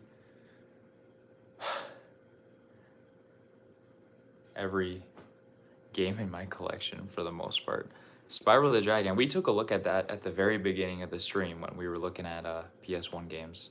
I have Spyro the Dragon. I have plenty of Spyro the Dragons. I have 2 copies of the original Spyro, and then I have 1 Ripto's Rage. And I also have a Spyro demo disc that I showed earlier. But, yeah, man. Spyro goes fucking crazy, man. I'm not gonna lie. Ripto's Rage is awesome.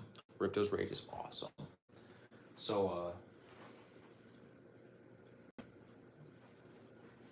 I appreciate y'all. I don't know what time it is for you guys, but right now it is, well over 1 o'clock in the morning.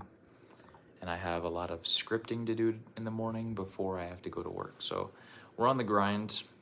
I really appreciate y'all though for, it's been a great Wednesday. It's been a great stream, man. It's been a great stream. We've had a lot of new viewers in that I have noticed.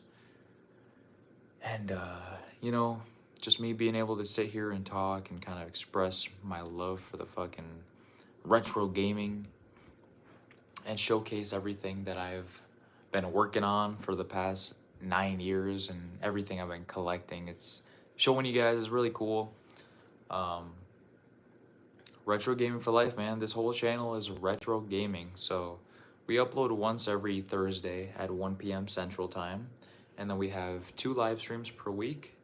Sunday night at 10 p.m. Central Time, of course. And Tuesday night at 10 p.m. Central Time. So that's the schedule on the BR8DY show, just in case you're wondering. So, yeah, man, it's been fun. It has been fun. This channel is retro gaming galore. So if you want some fucking funny, stupid retro gaming videos, you can go ahead and stay tuned. But yeah, it's been a fun stream. And I'm glad you people enjoyed it. For what it was, of course. But it's time to hit the sheets. You should play some of the games sometime on stream. I do that. Cougar Town. So I think, honestly, Cougar Town, this is the first stream I've seen you in. So, I mean, I really appreciate you joining. I really do. I'm really grateful for that. And I'm grateful for you to, like, actually be tuning in for, like, these couple hours. Like, that's fucking awesome, man. Usually people join and then just dip out, like, after a few minutes. But a lot of the times what I do is I post in my community tab a poll of, you know, like I did for this stream. If you go to my community tab, you'll see like, I'm gonna let you guys decide what I stream tonight, and then I did showcasing my entire retro gaming collection. One of them was playing more Minority Report. One of them was playing bad PS2 games. One of them was beating Crash Bandicoot Warped in one sitting. So I kind of give you guys the reign of everything, and I let you, for the most part, pick what I stream for the night. And sometimes I'll pick it too, but for the most part, I'll post in the community tab maybe a day prior to the stream, just so y'all can vote. So, oh yeah, you voted for Crash 3. Don't worry, we'll be doing some shit like that in the future. Actually, in the past, I did beat Crash Bandicoot 2 in one sitting on a stream. I did do that in the past. So yeah, I mean, that's kind of, I try to also post on my community tab at least once per day.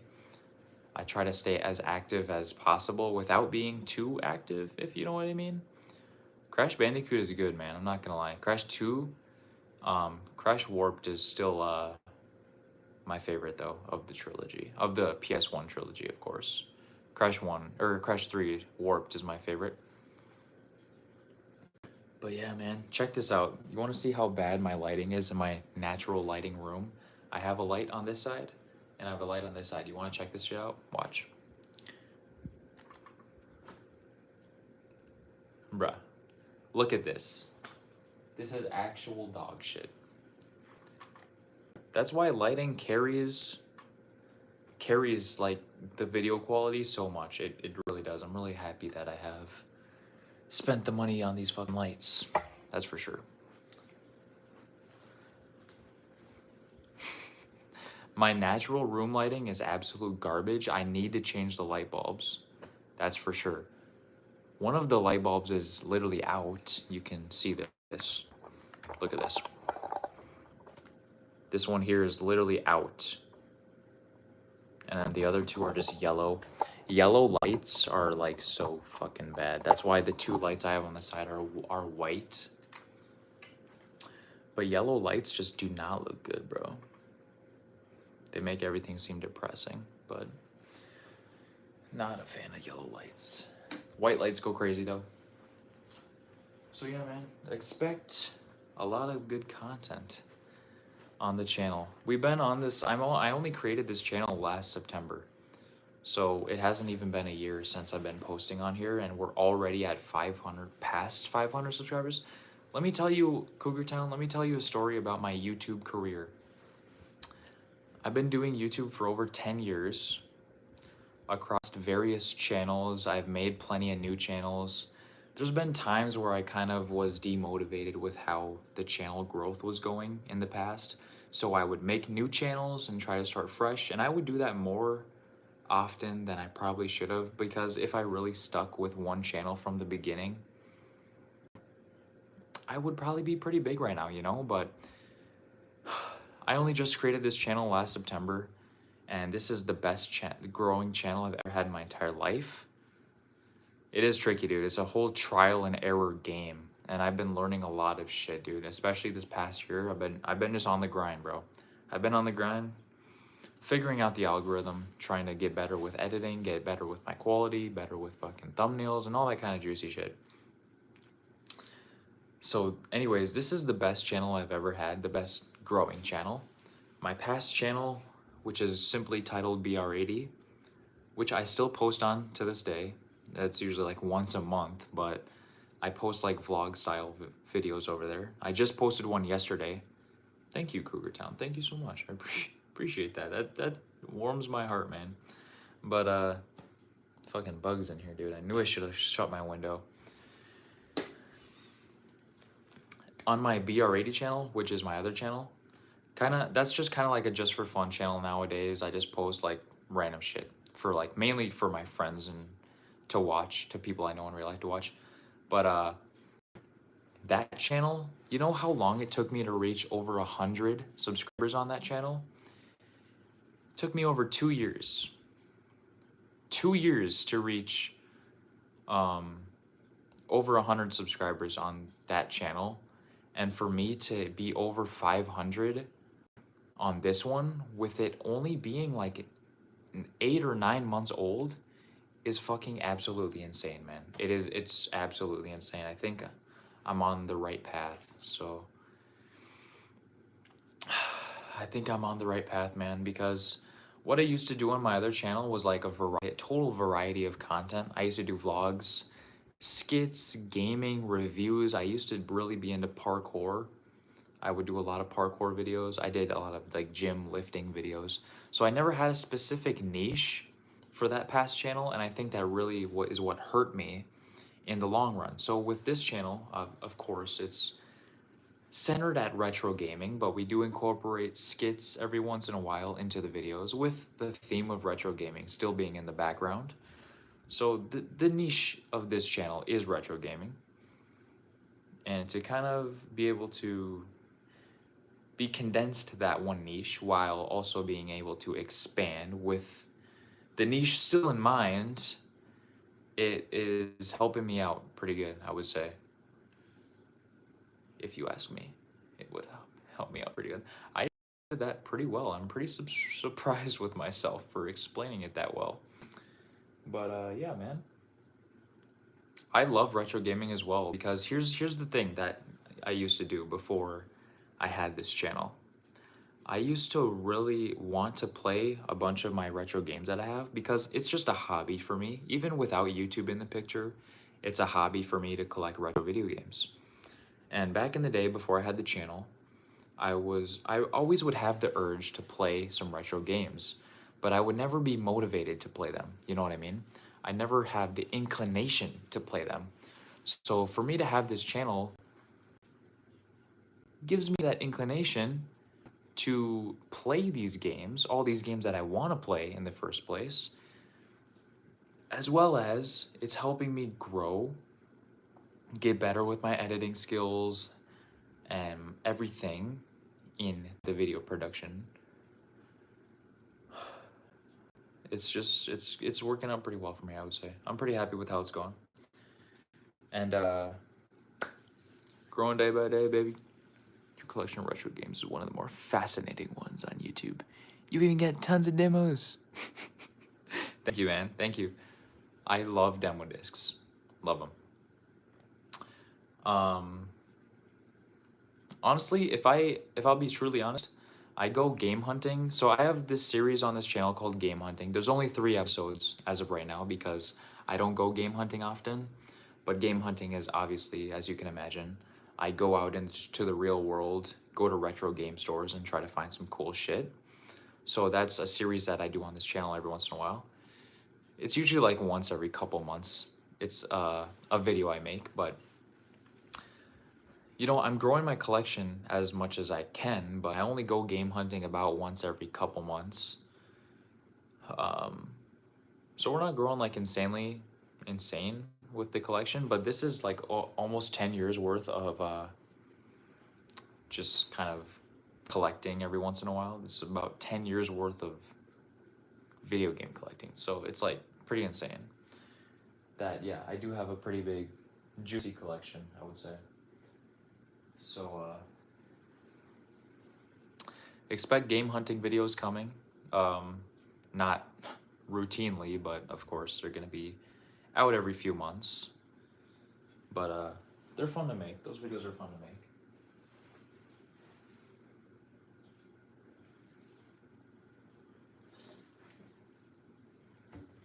Bro, I'm never gonna have every game. That's not possible.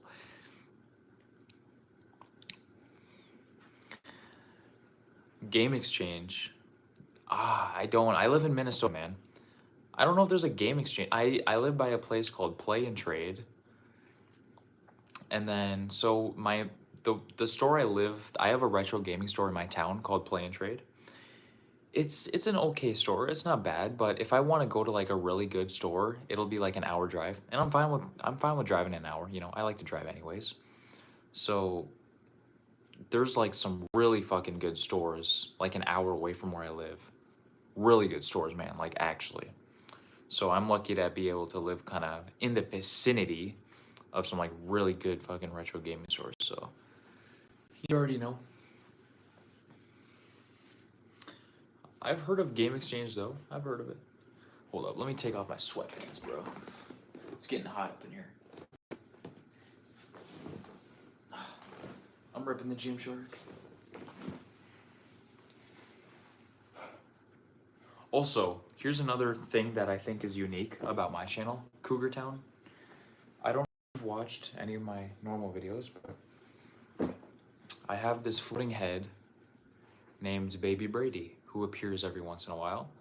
And he has his own personality. He's my baby brother, aka Baby Brady. He's a full-time hitman, part-time retro gamer. He appears on the channel every once in a while. So that's something unique I think my channel brings to the retro gaming world is this random ass fucking character called Baby Brady, who is a hitman slash retro gamer.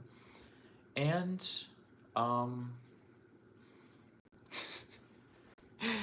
he's like Uka Uka. Dude, he goes fucking crazy. He's a savage. Sometimes we don't agree and sometimes we get in fights. But at the end of the day, we're still brothers. So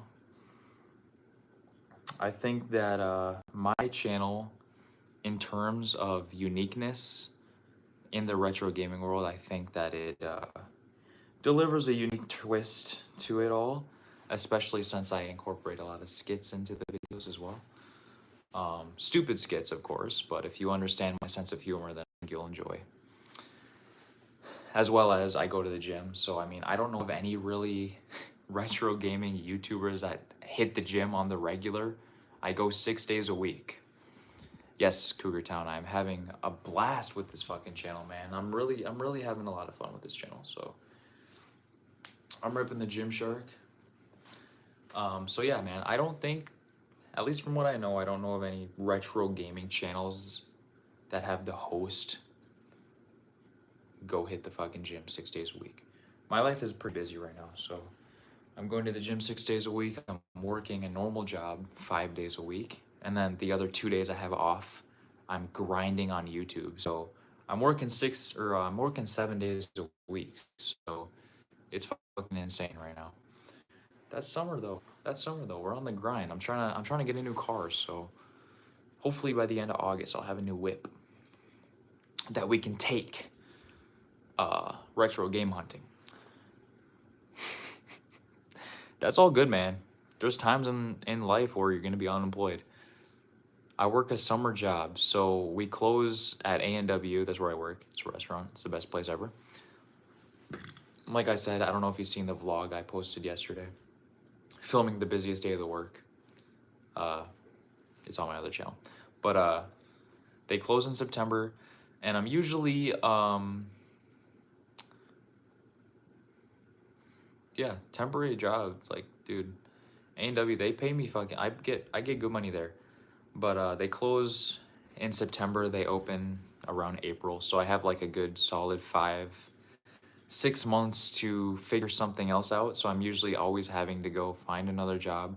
And usually during that time when we close A&W, I'm always usually unemployed for about a month, which is, I don't know, bad, I guess you could say. It is always good to just have kind of like a little month break, but you know what it is, man.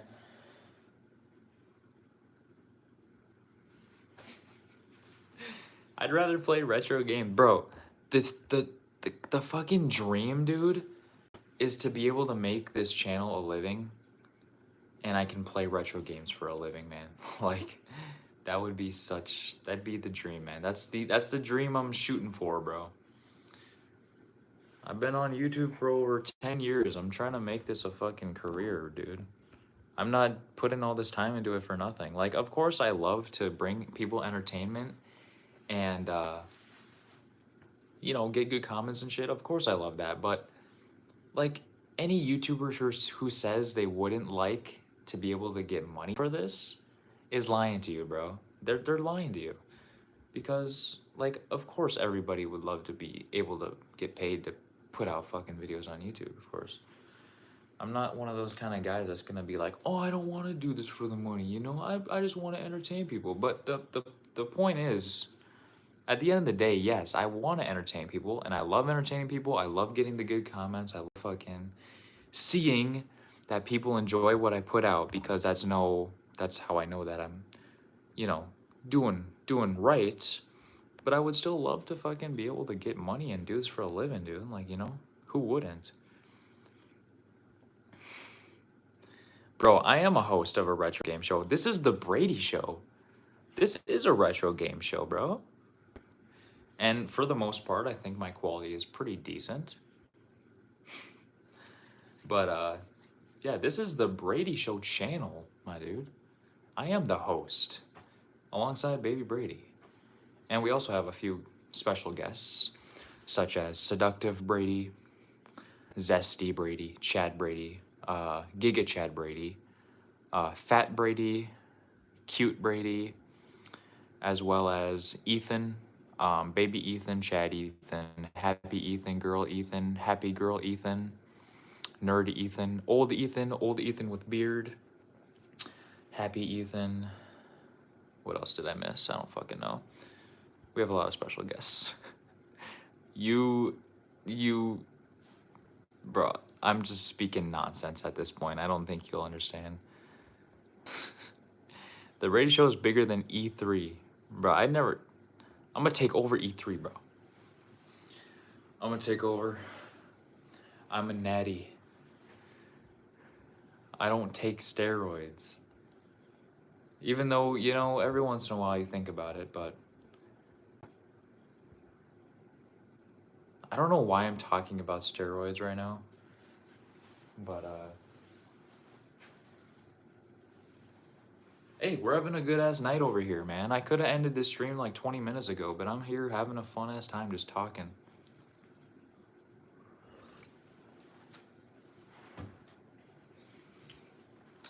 So anyways, I guess I could show you like how I film and shit. So here's my camera. I showed this earlier in the stream, but who needs steroids when you can play fucking Hulk Total Destruction on PS2 or whatever that game's called. Here's one of my cams, the Rebel SL3 Canon. Very cool. It is a DSLR. Vixia HFG30, which is what I use mainly for the vids, which is this bad boy right here. And I have a mic, Rode, of course, the Rode Wireless. And then here's the lights. I have a soft box. We flip this around to the main tripod. My room's a little dirty, sorry. Then I have a ring light, green screen in the back, of course, even though I barely use a green screen, barely use it. That's kind of the setup here. But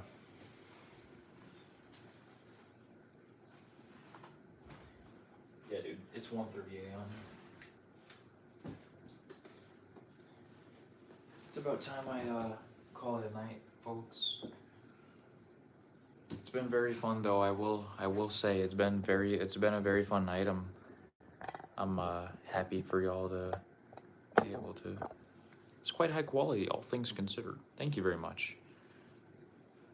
The only thing that's like not really high quality is the live streams. I live stream from my phone, and mind you, my internet is not that good. And for me to, you know, I don't even upload my own videos on this channel from my house. I go to the community college in my town to use their internet to upload. My internet's not that good. So tonight's stream was actually very luckily high quality. Usually it's like 144, 360p quality on the streams. So we got lucky for tonight, boys. Um, but I'm surprised with how good the quality streams are tonight. I mean, obviously it's still not that good, but I mean, maybe you'll see in the future, maybe this Sunday, maybe the stream quality will be absolute dog shit and you'll experience it for real. But, you know, I gotta just fucking roll with it, man. I can't just like not stream because the quality is gonna be bad regardless. You know, sometimes you just gotta stream either way. There's still a bunch of people that watch me when I have shit quality streams. They just do. And that's just amazing. That American internet, dude, it goes hard. It goes fucking hard. But yeah, man. Show you this merch. This is my own merch, my artist. So just here's one thing to say. On my upcoming album, I am featuring a character called SPC on one of the songs. Here is an SPC merch. 5PC, but you say it like SPC. And it's a corn dog nugget. That's what that is. It's a corn dog nugget. And on the sleeve here, we have some words. It says, I can't really show the whole fucking thing, but it says, what does that say? With a question mark. Because her line is, it's a woman, by the way. Her line is, what does that say? SPC. You know, I'm just fucking rambling at this point. This has nothing to do with retro gaming. We're getting cover art shots tomorrow, though, for the album cover. Like I said, it's dropping August 15th. It is cool to see. I also have other designs, too. This is not the only sweatshirt that I have. I have other designs. I have an onion rings edition. And of course, like, this channel is retro gaming, but I mean, especially during the streams, I'm probably gonna go off the topic of retro gaming every once in a while. Because at least, hopefully, I'm thinking that you guys actually care about my personality. So I feel like you might want to know more about me personally at some point. So that's why you tune into the streams, dude. That's why you tune into the streams. I have dog toys everywhere, bro. I have 2 dogs. One named Meatball and one named Bo, aka Baby. I just call him Baby. Oh, yo, here's a good thing to show you. My supplements. So if we walk over here, here's my supplements. We got Frosted Flakes protein powder. Boom. Serious Mass protein powder. We got some fucking Pumpocalypse, some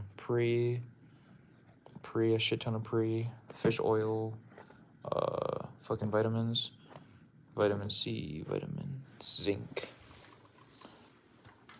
Pretty basic things. And then if we walk over here, I will show you my multivitamin gummies I take daily, and my D3 vitamins, and my Boulier de Chanel cologne, Eau de Parfum.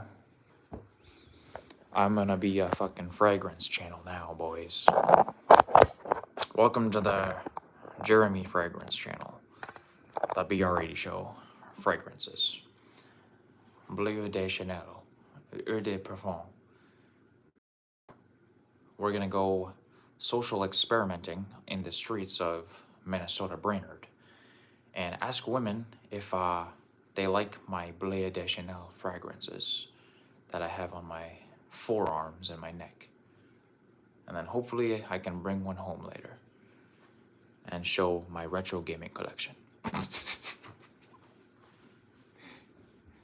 I am so fucking stupid, man. This is the late night talk show with BR8DY. You know, the later the night gets, every stream, and I've noticed this. I have noticed this, trust me. Once it gets to around like the 1:30 a.m. mark, during the streams. Like if I've been going for that long, I usually say some random ass shit, dude. I usually just go crazy and just say like some out of pocket stuff. But hey man, it's entertaining. If I laugh at my own fucking thing that I say, like I think it's pretty fucking entertaining. But bro, some girl yesterday, I was at the college uploading my videos as normal. Well, 2 days ago, on Monday. On Monday, right? I went to the college to upload some videos because that's where I go to upload. And I was walking, walking down. I was like, and then some lady passed me. Some lady. And then I had my hair out like this, right? Invite a girl over and force her to play right. Yo, dude, I already been doing that, dude. I already been doing that. She's actually locked up behind the camera back there, so. But I was walking, right? And then she said my hair was gorgeous. She said, your hair is so gorgeous. And I didn't know what to say because, as a guy, you don't really get many compliments, man. You really don't. So I just said, thank you. That's all I said. I was still surprised, and something funny something cool that happened, I guess, something I can think about every once in a while. Because, as a guy, you don't get many compliments. You just don't. That's life. I think I'm a pretty okay looking guy. So it's pretty nice to see. I love Legos, by the way. Mountain Dew. Yo, I have two Indiana Jones figures, the OGs. Boom. This is the OG. I have two. He's holding the Holy Grail in this one. And then he is holding a pistol and his main attraction whip. Lego Indiana Jones is fucking awesome, man. Love him.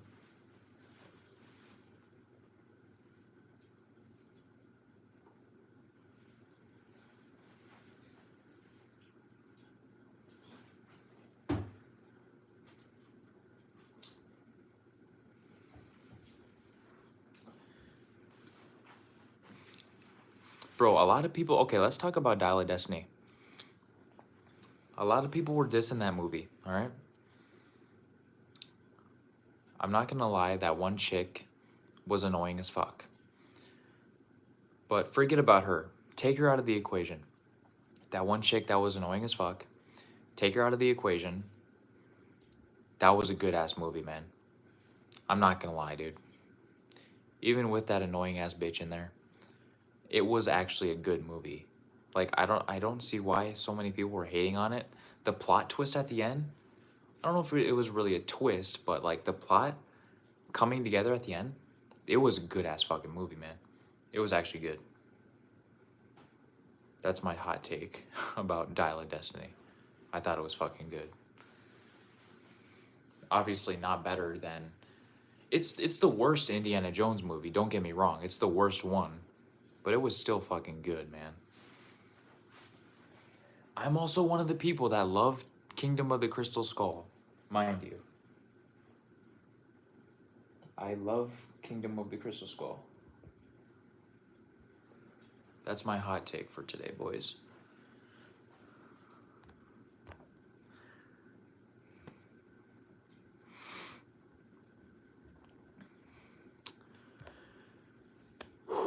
It's been...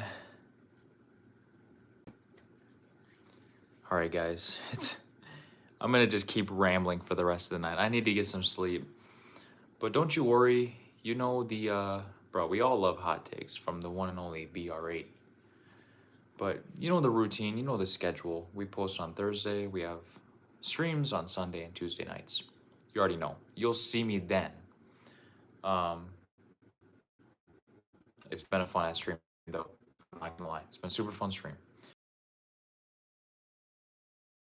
Catch up on some sleep and yo, while you're at it, I mean, if you are feeling like it after the stream, since you've been here for fucking so long, help me get my watch hours up. You know, go watch some other videos or whatever, um, or don't. I mean, honestly, do whatever you want to do. But I hit the 500 mark. Now I need 3,000 hours of watch time in order to get monetized, which is very exciting. Very exciting. Um, I'm over halfway there to 3,000 watch hours. I'm around 1,700. So, like I said, what I'm doing is literally playing my videos in the background on separate accounts just to steadily increase that. And the problem is, the one thing I'm kind of stressing about is I need to reach. Thank you, Cougar Town. It means a lot to me. Even if you just watch one, it still helps. So I thank you for that. But the one thing I'm really stressing about is thank you, Cougar Town. Thank you. Not the early ones though. The early videos on the channel, kind of cringe. Not gonna lie. But anyways, the thing I'm really kind of stressing about is you need the 3,000 hour mark within a year. You need to reach it within a year, and I believe September 17th will be the 1 year mark. The Pizza Hut video. Thank you, man. Thank you. That video did pretty good. Thank you, man. Thank you. That one did pretty good. I see my retention rate on YouTube, like a lot of people don't seem to like really watch even through the halfway part. But that's one thing I need to kind of really work on, is trying to get people to stay engaged and shit. But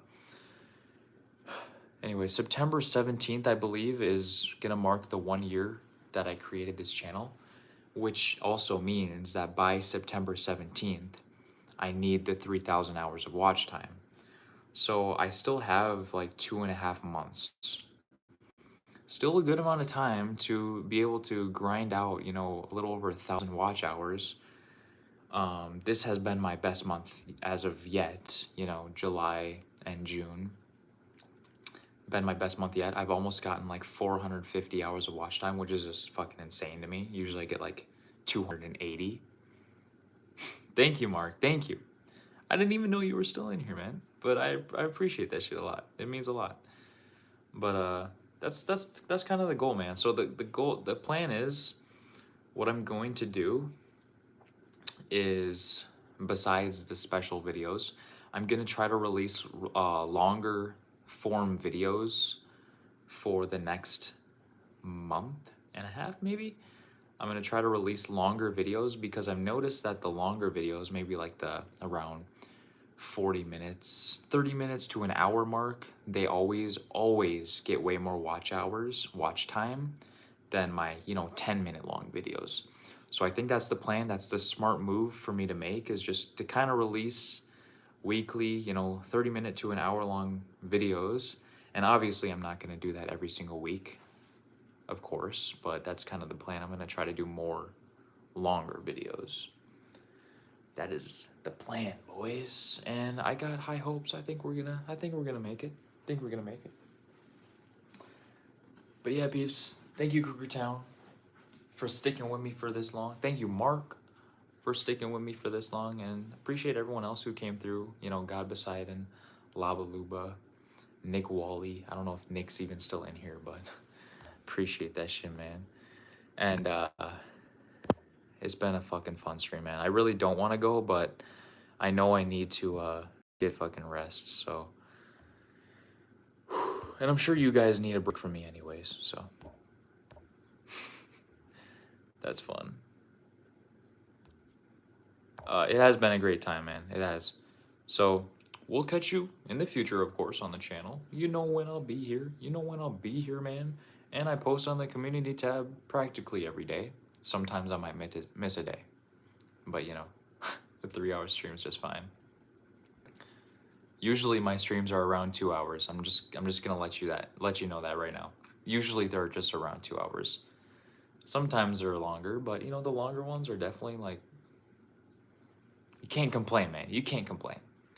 I'll be here on Sunday for the stream, and of course we're gonna have an upload on Thursday. So it's an interesting video. It's one that I've kind of It's a little different from my normal uploads, so hope you all enjoy when that comes out. It is about Minority Report, by the way, so you should go watch it. It's fucking fire. And yeah, man, thank you all so much for tuning in. It's awesome that I'm able to be slowly but surely growing a wonderful community over here on the channel. So hope to see you all again in the future. It is. It's a good video, man. So I hope you go and enjoy that shit when it drops. But I'm gonna shut these lights off. Boop. The lighting's about to get shit. Bah. The lighting is shit now. But hey, man. Thank you. We'll catch you in the near future. And hell yeah, man. Appreciate y'all. We'll catch you next time on The Brady Show. Peace out, peeps.